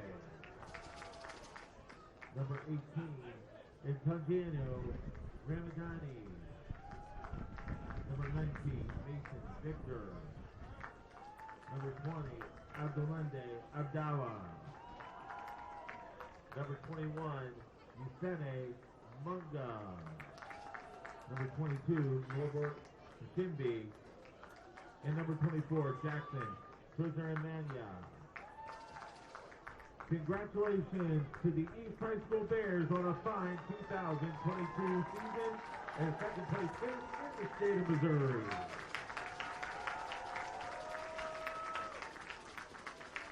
And now for our championship team, let's give a big round of applause for the Webster Grove Statesmen. As the team captains are presented with their trophy. Now, individual medals. First, head coach Tim Belton. Assistant coaches Doug Biandy, Sam Castle, Jeff Sessions, Kyle Coster, Pat Rocco, David Viock, Brendan Wells. And now for the players. Number 0, Luca Zarki. Number 1, Drew Reichart. Number 30, Asher Lupozo. Number 3, Gabriel Wright. Number 4, Charles Hurd. Number 5, John Lewis II. Number 7, Sebastian Italian.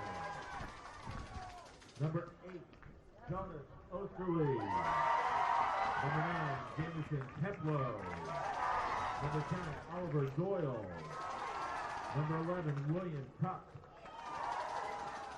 Number 12, Matthew DeJarmo. Number 13, Alexander Mueller. Number 14, Riley Myhill. Number 15, Luke O'Neill. Number 16, Owen Banty. Number 17, Henry Utterson. Number 42, Owen Cruz. Number 35, Jake Clifton. Number 20, Javi Baker. Number 21, Brendan Cruz. Number 22, Claude Daly. Number 24, Jack Armstrong. Number 26, Maxwell Warnke. And number 77, Aiden White Mountain. Congratulations to the Webster Grove Statesmen for a terrific 2022 season of first place finish in the state of Missouri.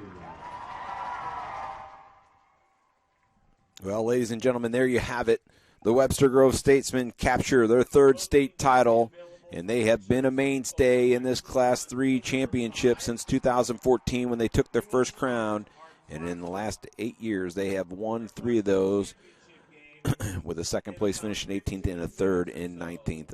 On the other side of the pitch, East Kansas City, nothing to hang your head about. This one will sting for a minute, but a lot of juniors on this team. They'll reload. There's a lot of sophomores that can come right back next year and make another go of it. Give Coach Guerrero a ton of credit. Congratulations to them for a great season. As we get ready to wrap things up here on this one, we're going to give a shout-out to all the folks along the network that helped us here. David, our producer, sitting by our side all afternoon long. Nicholas, our cameraman, out there braving the weather. My name is Matt Judkins, signing off now for the Class 3 championship. It's Webster Groves. As you see them right there, your 2022 Missouri State Boys Class 3 state championship. Until the next one, so long for just a while.